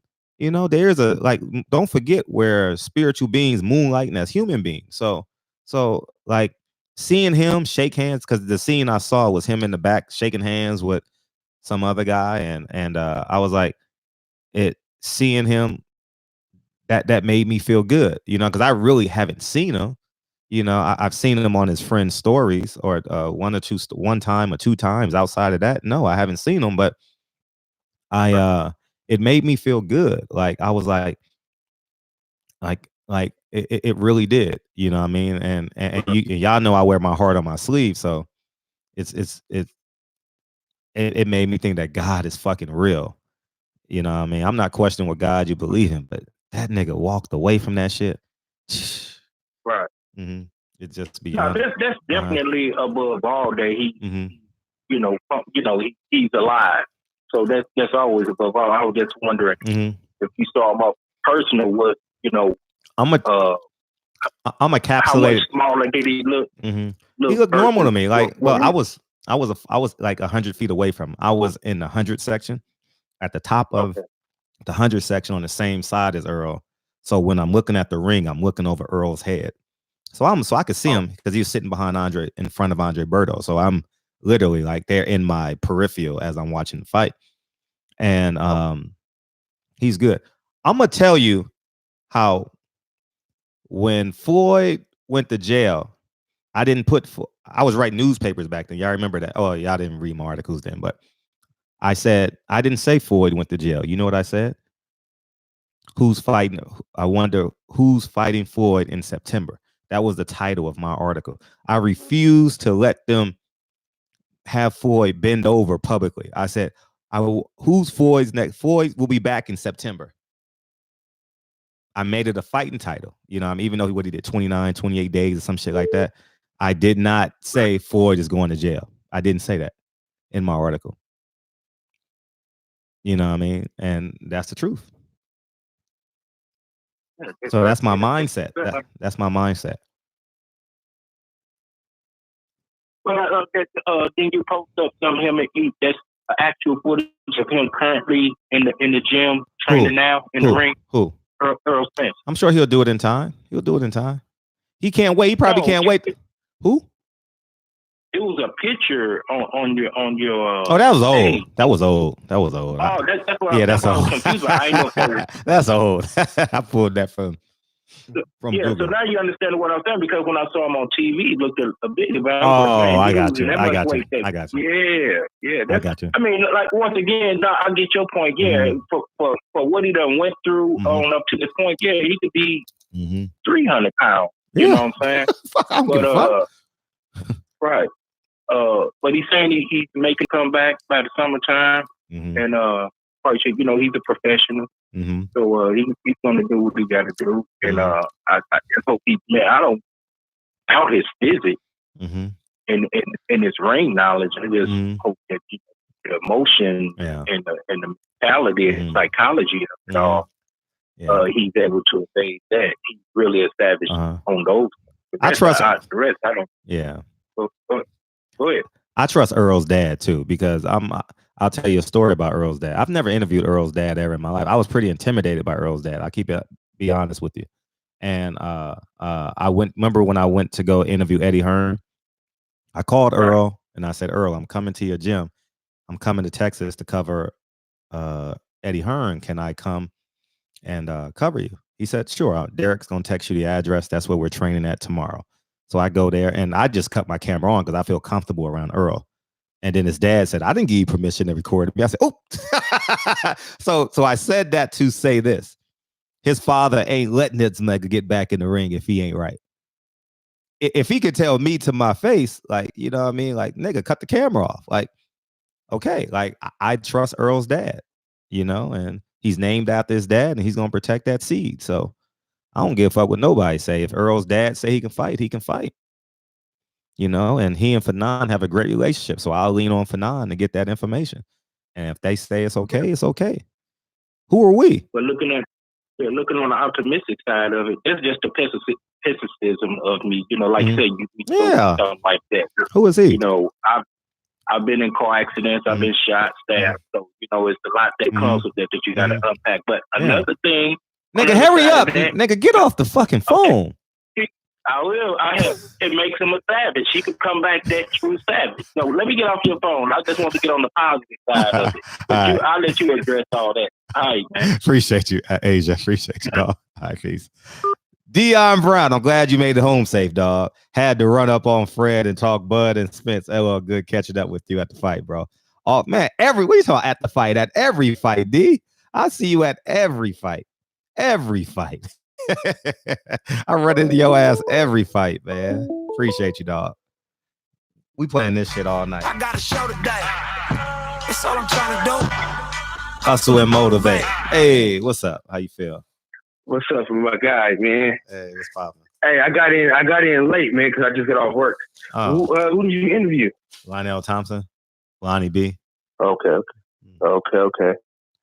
Yeah, he sounded like J-Rock for a second. That's why I was like, funny. I was going to interview J-Rock today. That's funny you said, but I interviewed Breadman. I didn't call J-Rock because I figured I'll call him after Christmas. Maybe I'll call him the top of the year. I was close to calling J-Rock today. I really was, but I didn't. Man, you should, man, because I could have been a prophet. Yeah, but I got a great interview with Breadman. We spoke for an hour today. For sure, I'm gonna go back and look at it for sure. Yeah, sure. I'll have it up. What's popping? Oh man, it's just good to see Errol Spence back. Man. Yeah, in my heart. Man, it's exciting. Mm-hmm. Very exciting. I'm trying to figure out for a nigga that couldn't eat, how is he so damn big? Who's that? Errol Spence. You think I didn't think he looked that big. Like he always goes to 170. I don't see. No, I'm saying, but what I'm saying is, after the crisis, you think a nigga slim down. You know what I'm saying? Well, you gotta keep him not being able to do what you. You gotta keep in mind, his internal organs was probably swollen. You know what I mean? Like he's had so much inflammatory, and then when your body is idle, you get those free radicals. I'm sure if anybody know what free radicals are, but those are like basically pesticides, and they fucking make you inflammatory, man. You get bacteria, you get, all that shit. But I'll just say this. I ain't gonna lie. I swear on Jesus Christ, if I can put it on my son, but I think put it on Jesus Christ is a lot bit higher. I didn't give a shit what the nigga looked like. Yo, I'm sitting there, I swear to God, I'm sitting next to L. I'm sitting next to L and Body Snatcher. I'm sitting there and I got emotional because I see him walking with Sylvia to go do the interview. And I thought the interview was pre-recorded. I didn't know it was going to be a live interview because I didn't know he was here. Derek James told me, "Oh, Earl is right there," and I didn't feel like chasing Earl down. I was like, "Nah, I ain't going. I don't want to." You know what I mean? I'm like, let him do what he gonna do, and I'll catch him down the line. I'll catch him next week, 2 weeks, next fight, whatever the case may be. And then when I see him inside taking pictures, he was taking a lot of pictures on the first row, and then I saw him walk over and do the interview, and I was scratching my head. I was like, I thought it was pre-recorded. And that kind of threw me in a loop. And then I couldn't wait to watch it. Body Snatcher was listening to it at dinner and shit. And I was like, nah, I'm gonna wait till I get in the car. And then I watched it, you guys know, when I was at the charging station. And it just flipped me in the screen. That shit pissed me the fuck off. I'm still mad. No, it made me mad too. I'm still mad about that shit. By the way, I just dropped a Skittle, y'all, and I caught that motherfucker with my left hand. I wish y'all could have saw that shit. Had nothing to say. I wish y'all could have saw it. You always catch shit in the kitchen and no one's around to see it. That's literally what just happened. I just caught the Skittle. Like, anyways, man, what's up? Yeah, man. Kelly Swanson, sorry, that's nowhere to be found. Yeah, Kelly's a hoe, man. What type of PR person allows this type of stuff to go down like that? Mm-hmm. Like, beyond my own understanding. Man. It's beyond my own understanding, man. Reflex, right, Jay? Reflex is on point, dog. You already know. So I have no respect for that situation. I stopped respecting Kelly like 2 years ago, and she knew it too. And and it just came to a head last year. I can give two shits about it. Like I can give, man. If I could, I would. I'll just leave it at that. If I could, I would. Yeah, but my mama raised me to be a gentleman in all situations as it relates to women. So, and I will always be. So, that's who I am. No, I can respect it. I respect it. Mm-hmm. I respect it. Mm-hmm. Hey, so I'm looking forward to that Charlo J-Rock fight. Mm-hmm. As much as I like both fighters, man, I need to see a unified champion. Mm-hmm. And you will. And man, I mean, the 164 looks good as hell, man, right now. That's what I said. It's a hot division. Dude, that 147, mm-hmm. Man, I mean, it's a round robin for real, man. Mm-hmm. See, now people are getting away from the whole Floyd Mayweather, I can't lose a fight type of vibe. You feel what I'm saying? Mm-hmm. It's like now people are not giving a damn. Especially like, I'm glad Charlo lost how he lost. Mm-hmm. It was almost like a Rocky movie, blood. If you really think about it, like how Charlo lost was like a Rocky movie where it's like the nigga lost, but the nigga didn't really lose. You feel what I'm saying? And then boom, the nigga get a knockout. You feel me? Damn near like some Hollywood type of stuff. You feel what I'm saying? So now I feel like, okay, so he already got a loss. So now it's like, shit, I already lost one time to me. F it. You feel what I'm saying? Like, J-Rock, I lost one time. F it. You feel what I'm saying? Tony Harris, I lost before. F it. You know what I'm saying? Jared Hurd, I lost one time. All right, forget it. Let's go. So that's, hey, I'm happy about that, man. I mean, it's good to see undefeated fighters. It's fantastic. But to see some niggas lose and they bounce back the way niggas supposed to bounce back, I'm looking forward to seeing Jared Hurd get down. Like when I met him in LA, I told him, I said, man, I can't wait for you to get down again, man. Yeah. You know what I'm saying? Because that was a hell of a, man, that was a war. Him and that nigga Jared had a war, bro. Shoot, and I'm like, God, and I didn't know he was I didn't know Jared was going to be able to push him around like that, right? So, you know, I'm Jared Hurd fan. I'm watching the fight. I'm ready for him and Charles to get down, right? So I'm like, okay, let me see what's going on. And I'm like, God damn. I mean, when he got dropped, I'm like, oh my goodness. And that's when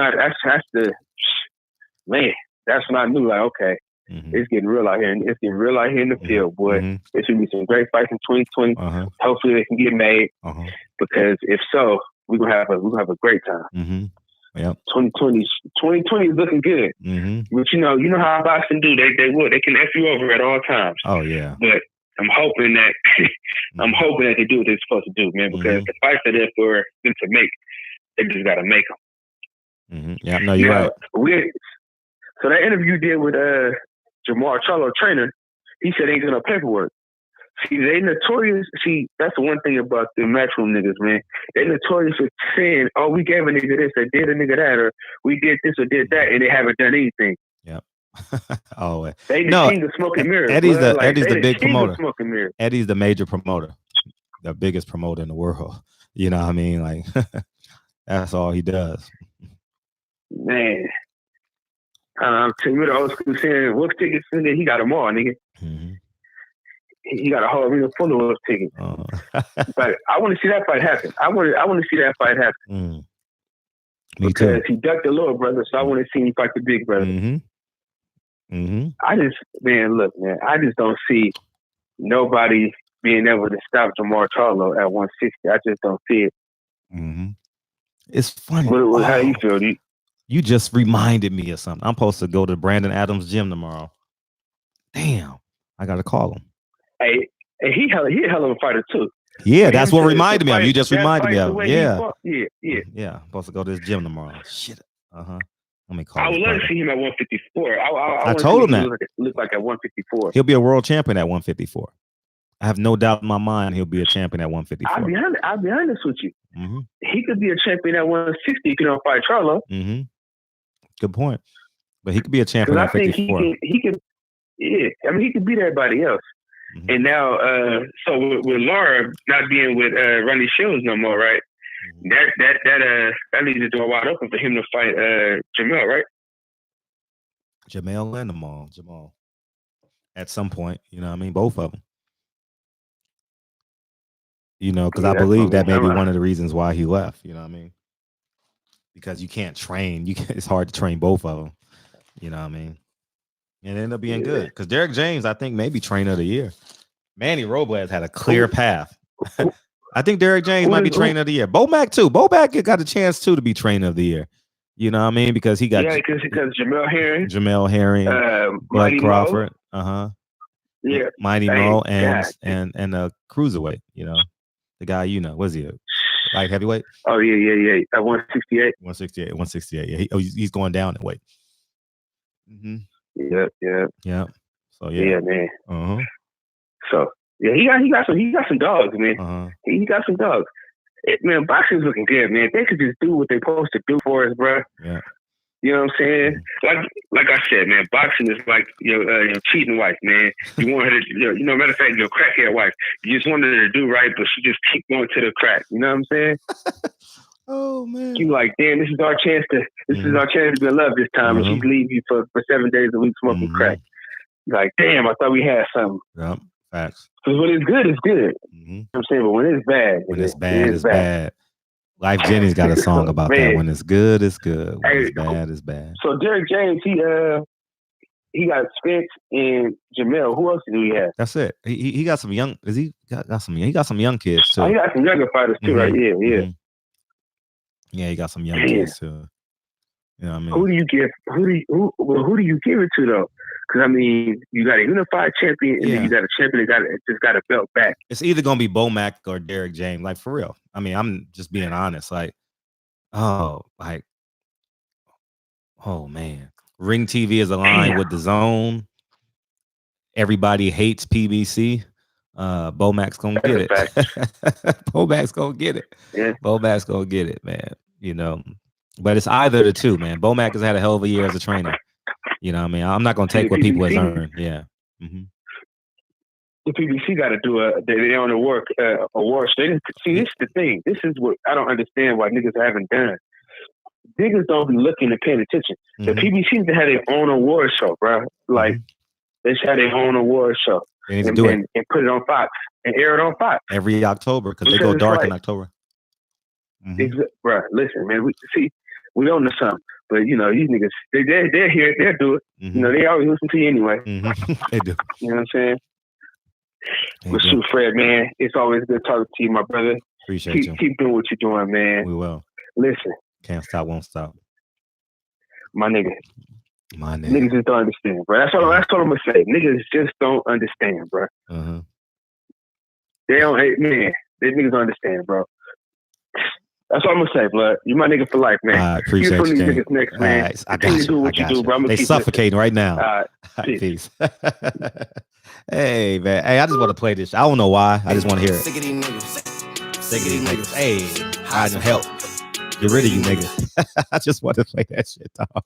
Y'all don't know the number by now. The number should be saved in your phone by now, dog.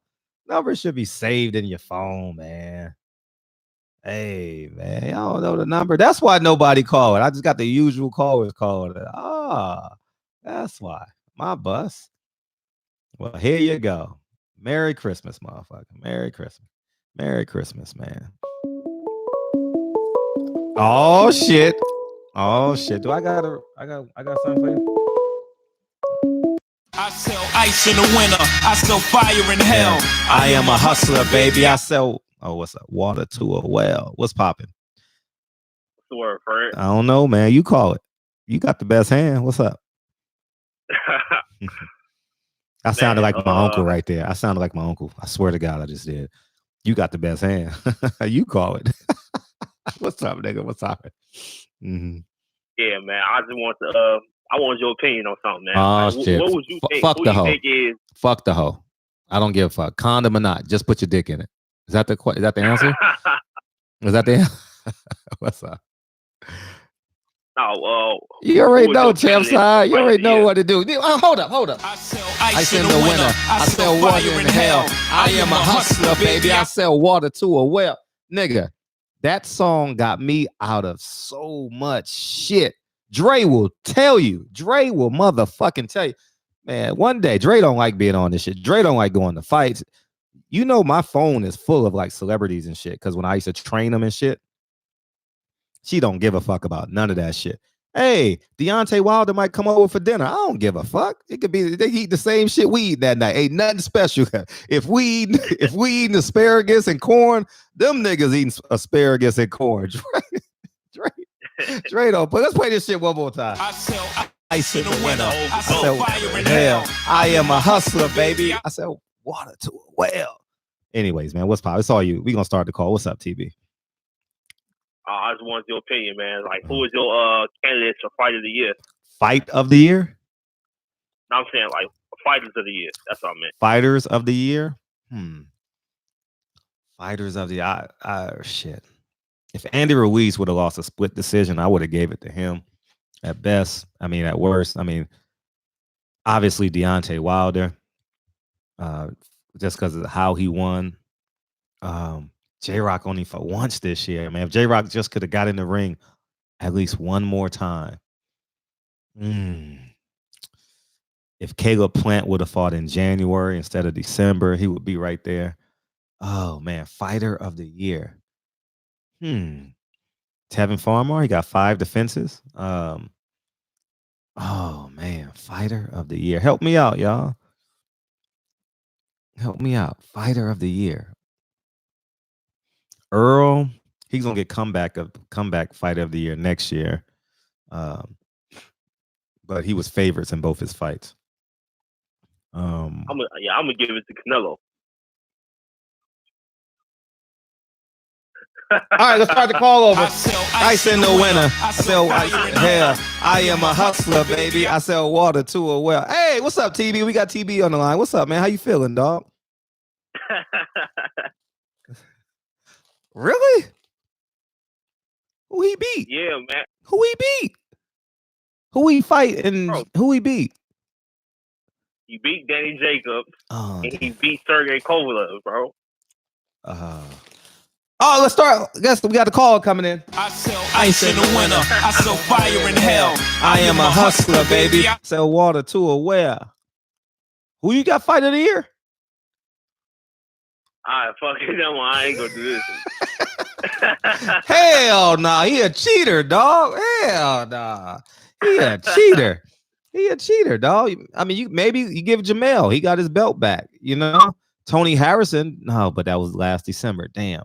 Oh man, it's a tough. I got to sit down. I would say Wilder. I would say Wilder. I would say Wilder right now in the back of my head because of how he did it. He said he would do everything. He said he had the toughest opponent this year. I think Luis Ortiz was Sean Porter and Luis Ortiz is anybody's toughest opponent this year. Oh, well, maybe Jared Hurd, J-Rock. But I'm talking about in terms of that's upset. That's upset of the year. Andy Ruiz is upset of the year.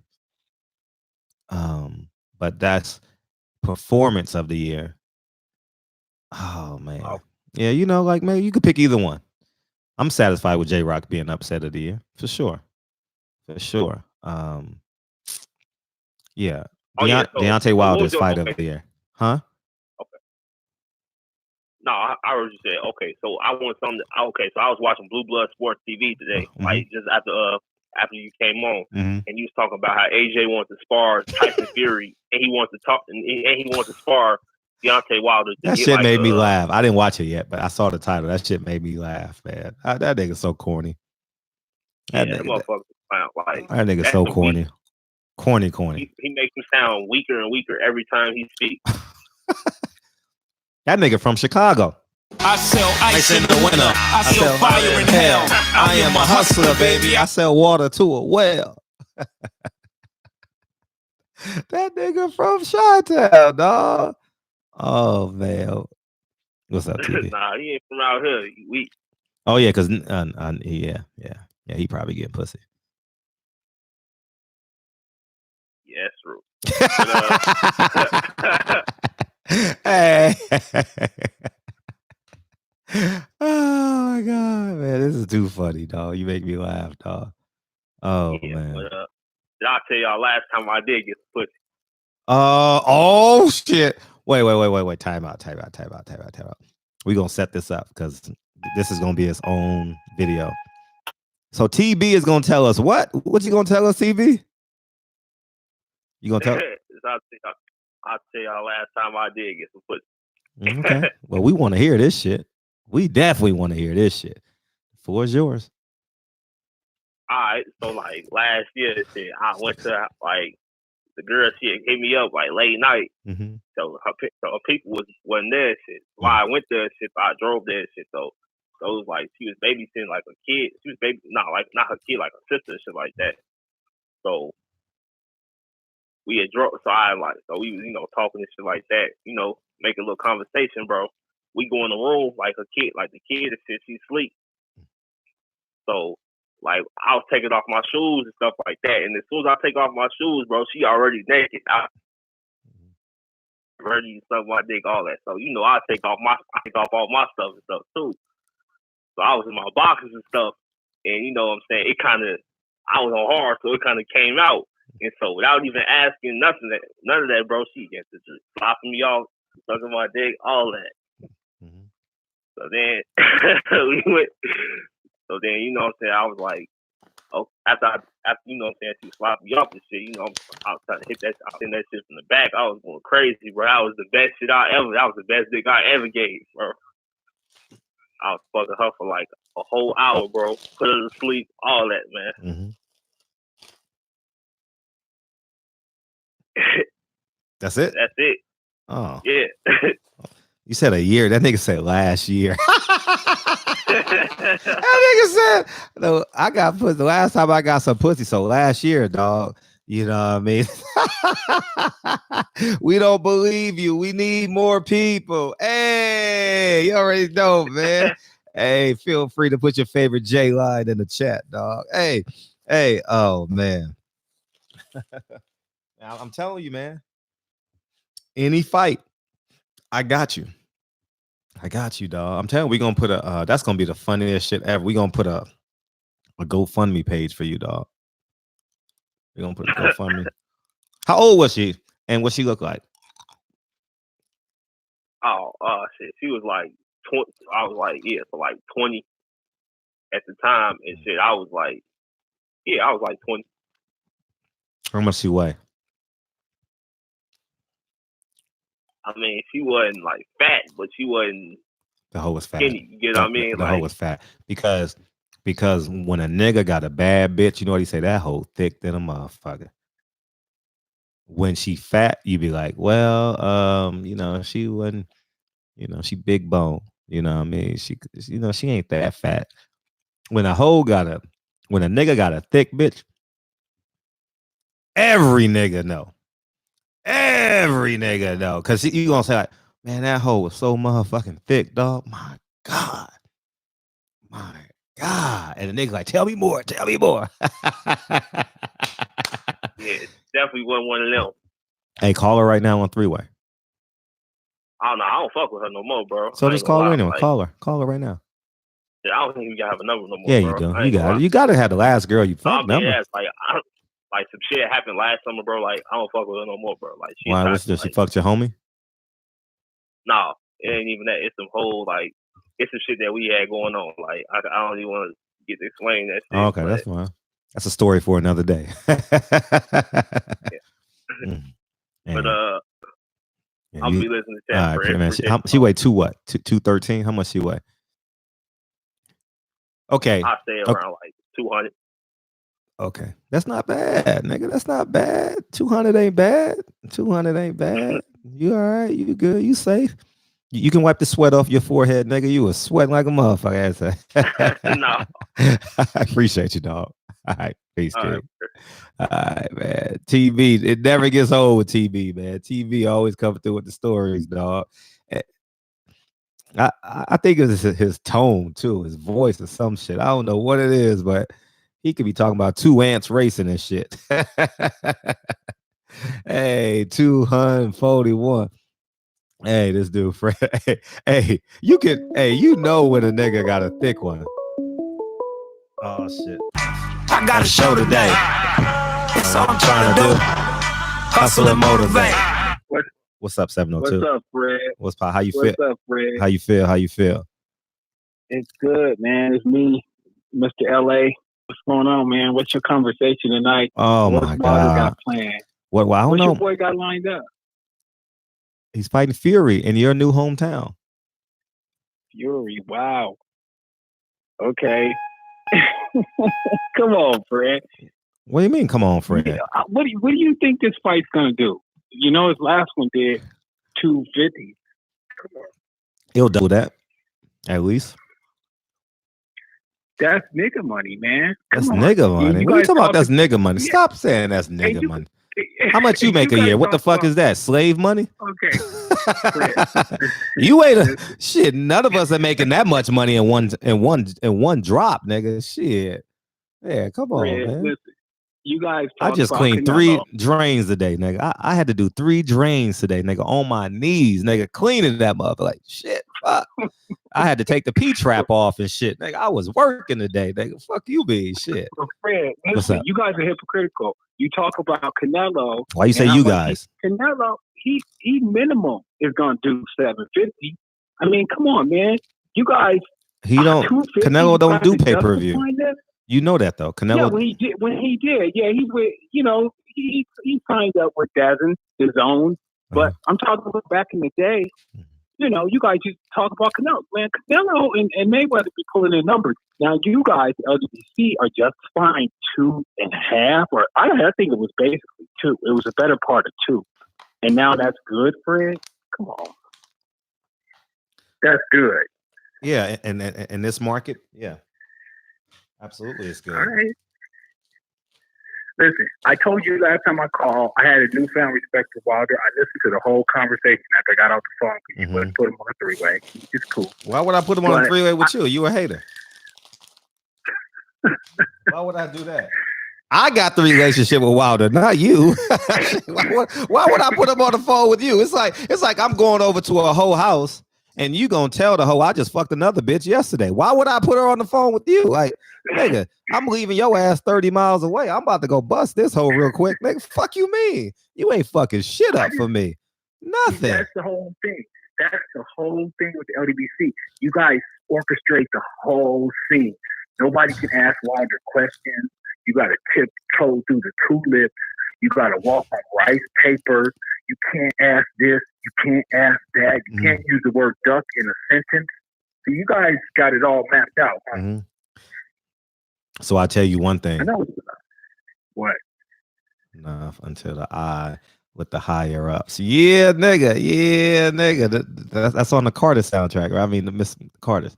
But Mr. Carter. I mean, the Carter album, right? But anyways, as I got back to what you're saying, when you send me your sparring footage, that's when you can start talking your big shit. Until you can give me your sparring footage, nigga, don't say shit because you challenge him to a sparring match, and I personally can set it up for you.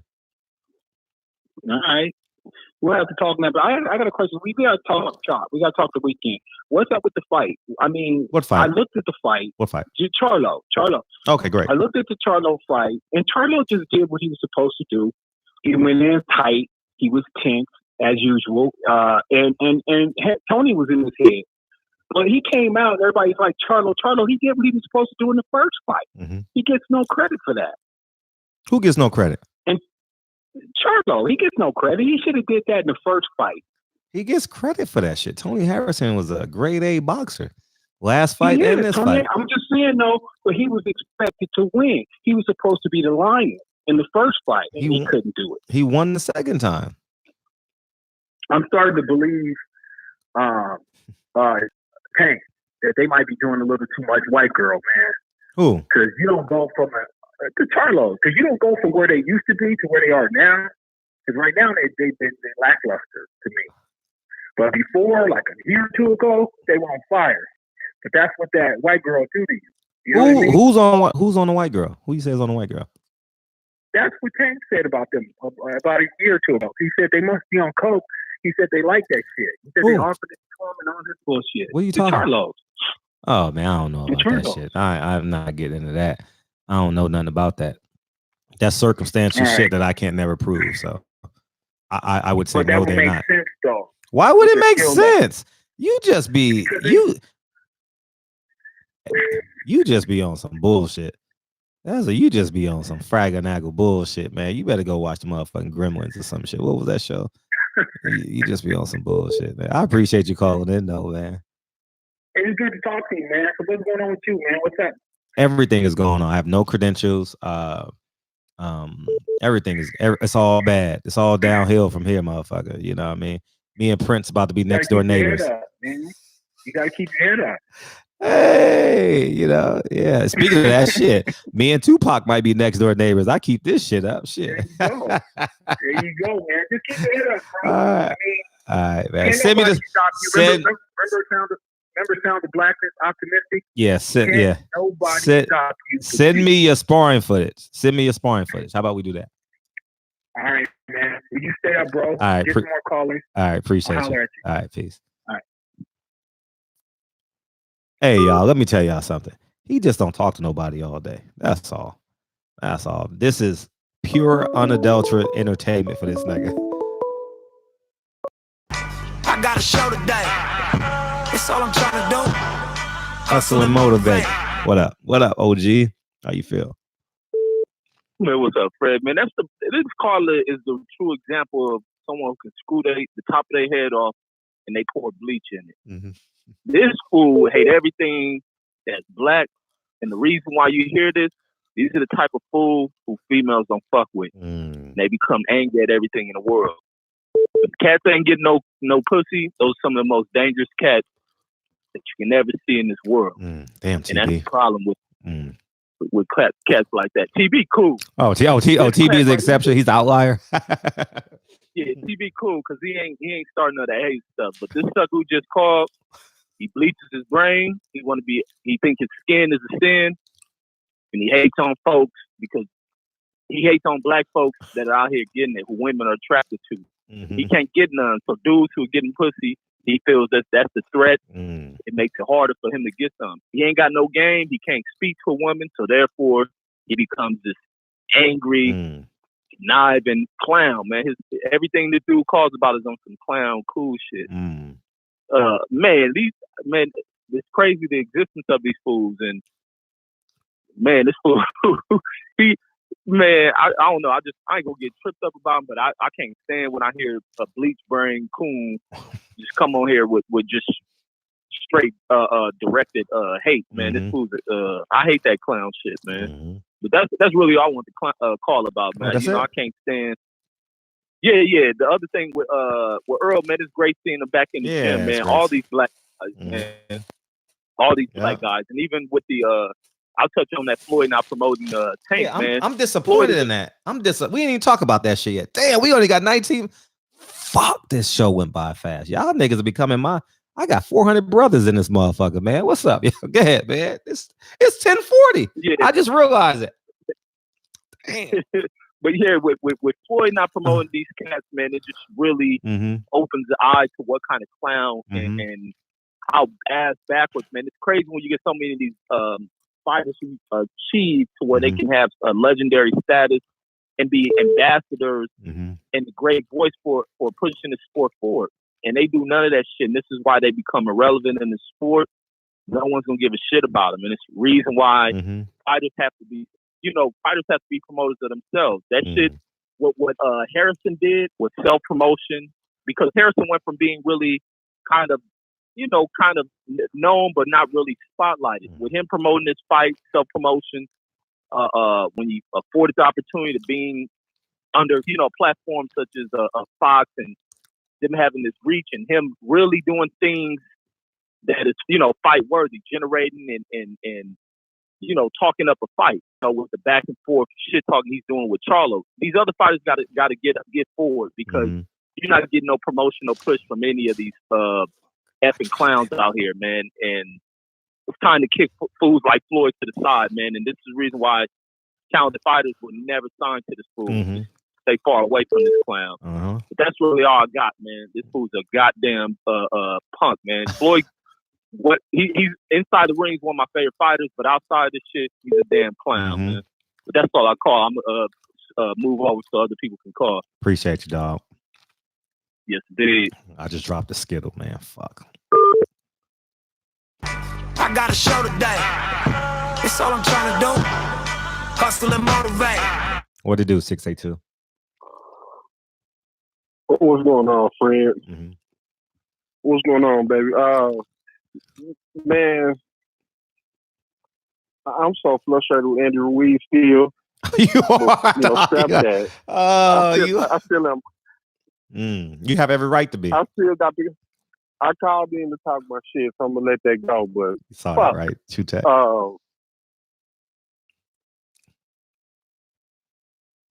Where the fuck they finding these motherfuckers at the PBC, man? I love Al Heyman, I love Sam Watson, the LBBC, but they do the silliest, non-entertaining as shit. I mean, they could have fucking, any hater-ass white boys. Why they ain't talent searching for the coolest niggas that nobody knows that will be the best for the show? Yep. You know what I'm saying? You got boxing professionals, you got boxing trainers coming and you can't find a cool nigga to sell your shit for you to save your, not to save your show, because you got the best fighters too, which, you know what I mean? I guess you can't pay everybody, but fuck. Like, you can't put the whole package together for us. We giving you all the love. Everything you put out, millions of views. We can't get Fred to motherfucking mediate the fight. We can't get a person like you or somebody, you know, similar to do that particular job. They're not paying these people no motherfucking life-changing money. So, you know what I'm saying? What the fuck? Getting a salary. Like, I mean, you got, you know, you're in competition, and it seems like certain areas, they not willing to put their best foot forward. I don't understand it. You're right. I mean, Al Heyman got sued for hogging the game, so he know he got it, so he could do whatever the fuck he wants to do. You could put the coolest nigga, you know, coming out of college, you know, and you won't do it. For what reason? Like, I don't understand. You know what I'm saying, bro? Great this points. shit. You got a nigga harassing Errol Spence, the second most important person in boxing after Deontay. And you got pictures of this man motherfucking car wreck, bro. On your show. Like, nigga, we want to talk to him, but we don't want to see his motherfucking broken up Ferrari. Everybody knows that. Why would you allow that to happen on your show and you the man?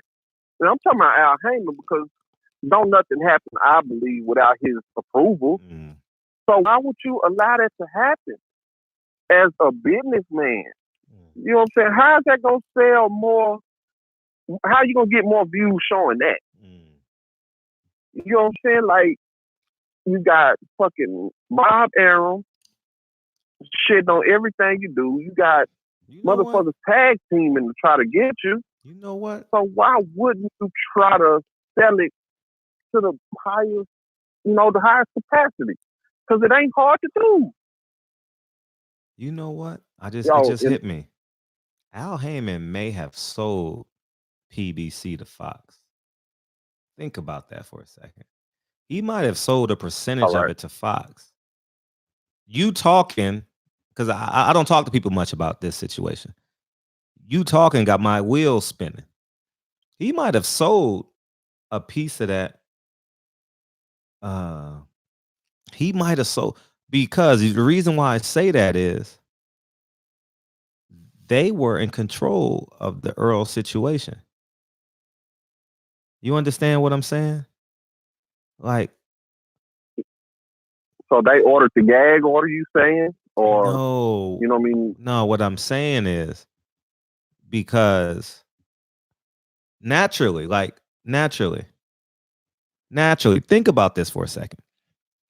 If that's my son, that's my brother, right? I'm going to protect him.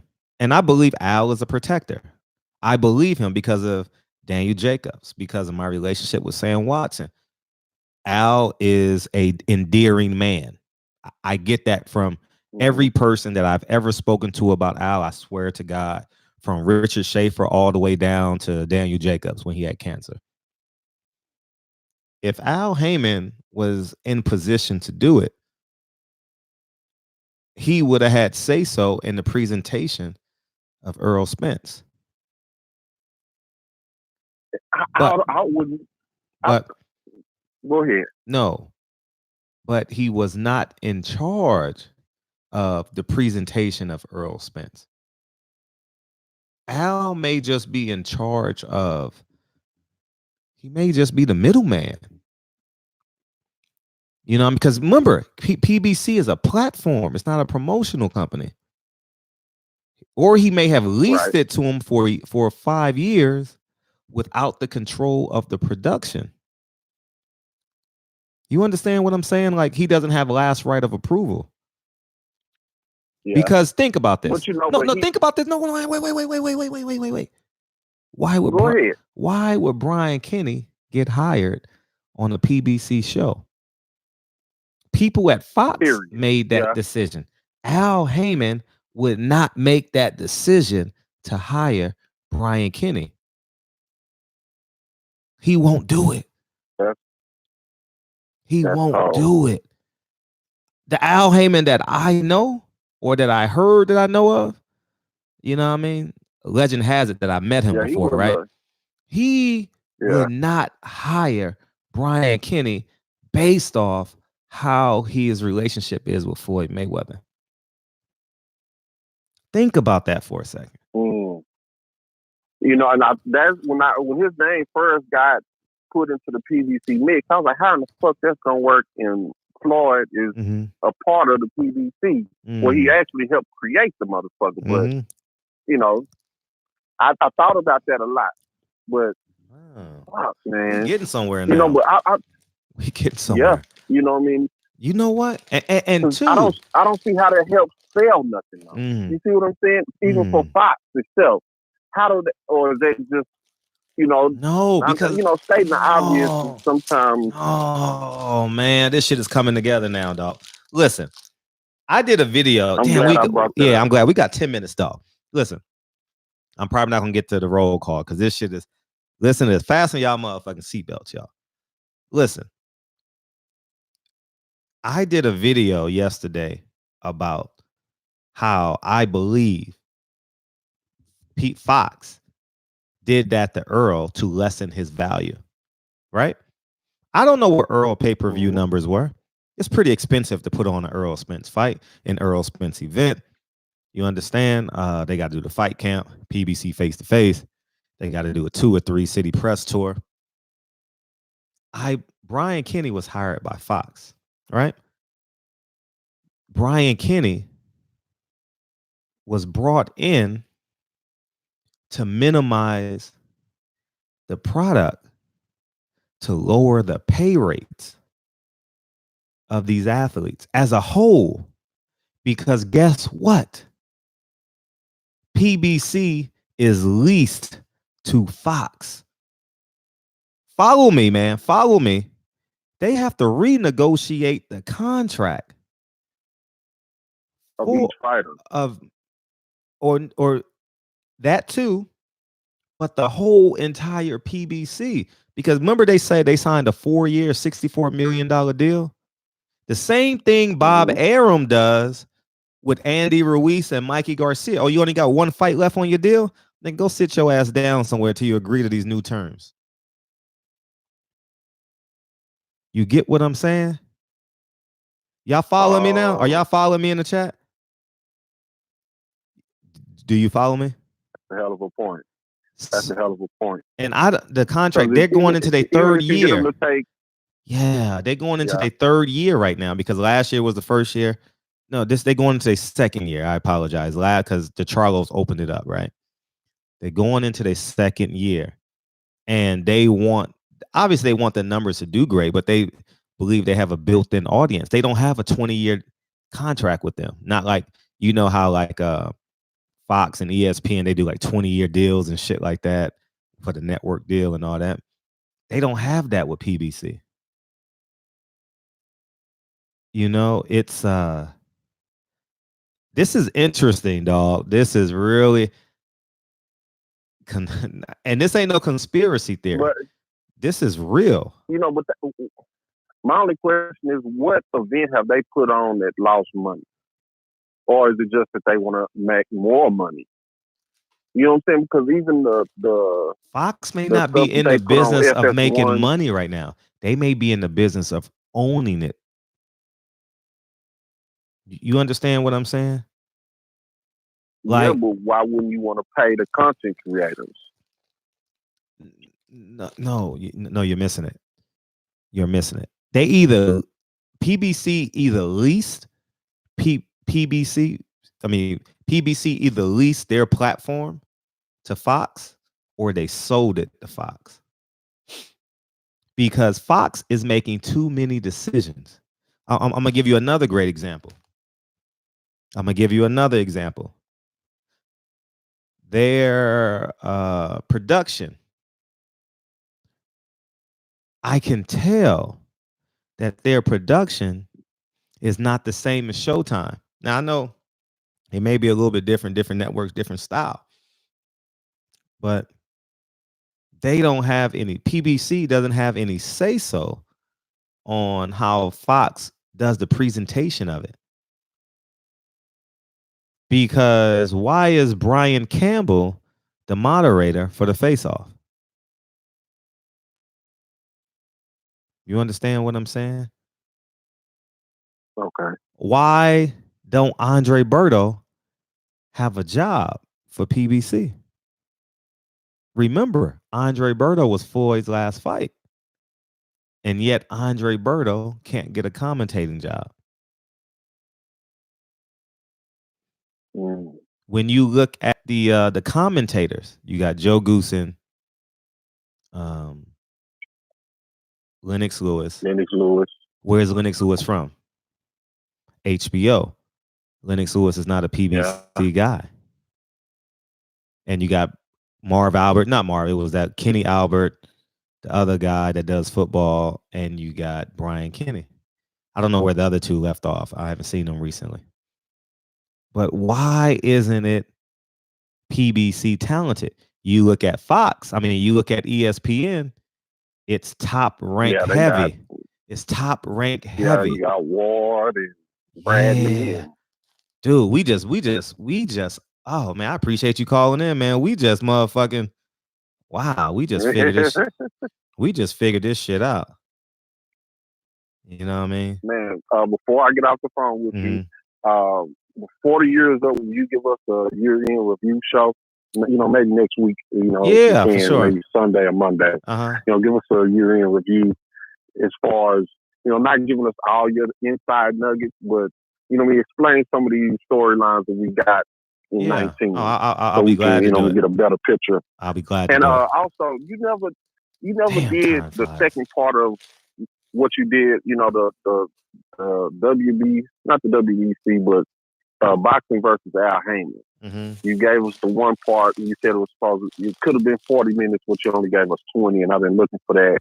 I don't know if I missed it. What did I say? I didn't catch it from you. What was that video about? It was something to the fact to where the sanctioning bodies, and because Al Heyman is comprising 80% of the boxing landscape itself, and that because he has his advisement company isn't a promotional company, it doesn't feed the sanctioning bodies the way that a promoter would. Send me the link to that video. Send me a link to that video on the number you just called in. Text it to me. Okay. And I'll watch it. Okay. It'll once I see the title, I'll know exactly what I said in the video. Okay. All right. Yeah, because I've been waiting on that. Okay, yeah, I'll gladly talk about it. I'll gladly talk about it.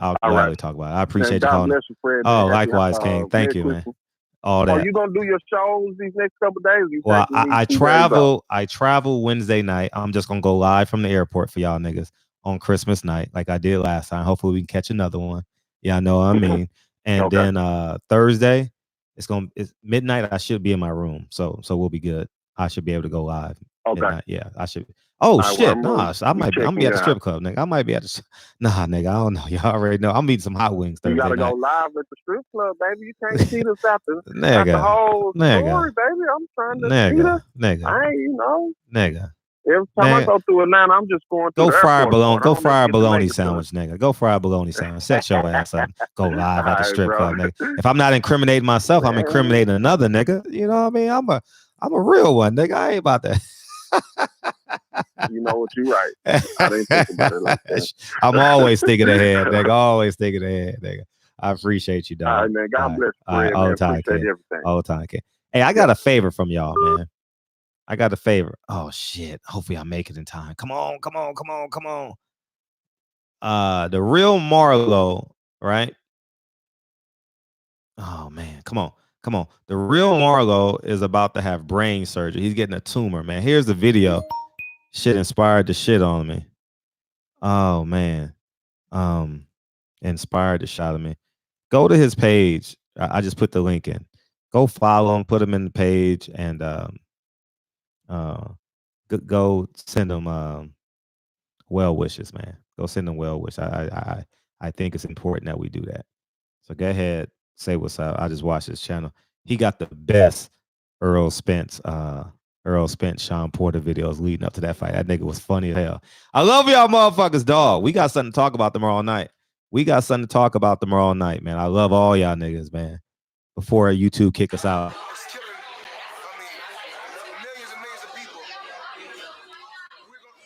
South Phoenix, Raymond, Mr. Vegas, P Money, Macadon, Benson Hedges, Mr. Vegas, Ivory Webb is in the building. How you doing, Queen? Jason Graham, let's get the fuck out of here. Let's go. Come this way before, travel to the open door, circumstances. The quickest 2 hours ever. Swear to God. And like happened oh so fast. No, they got lonely. Sometimes you see I'm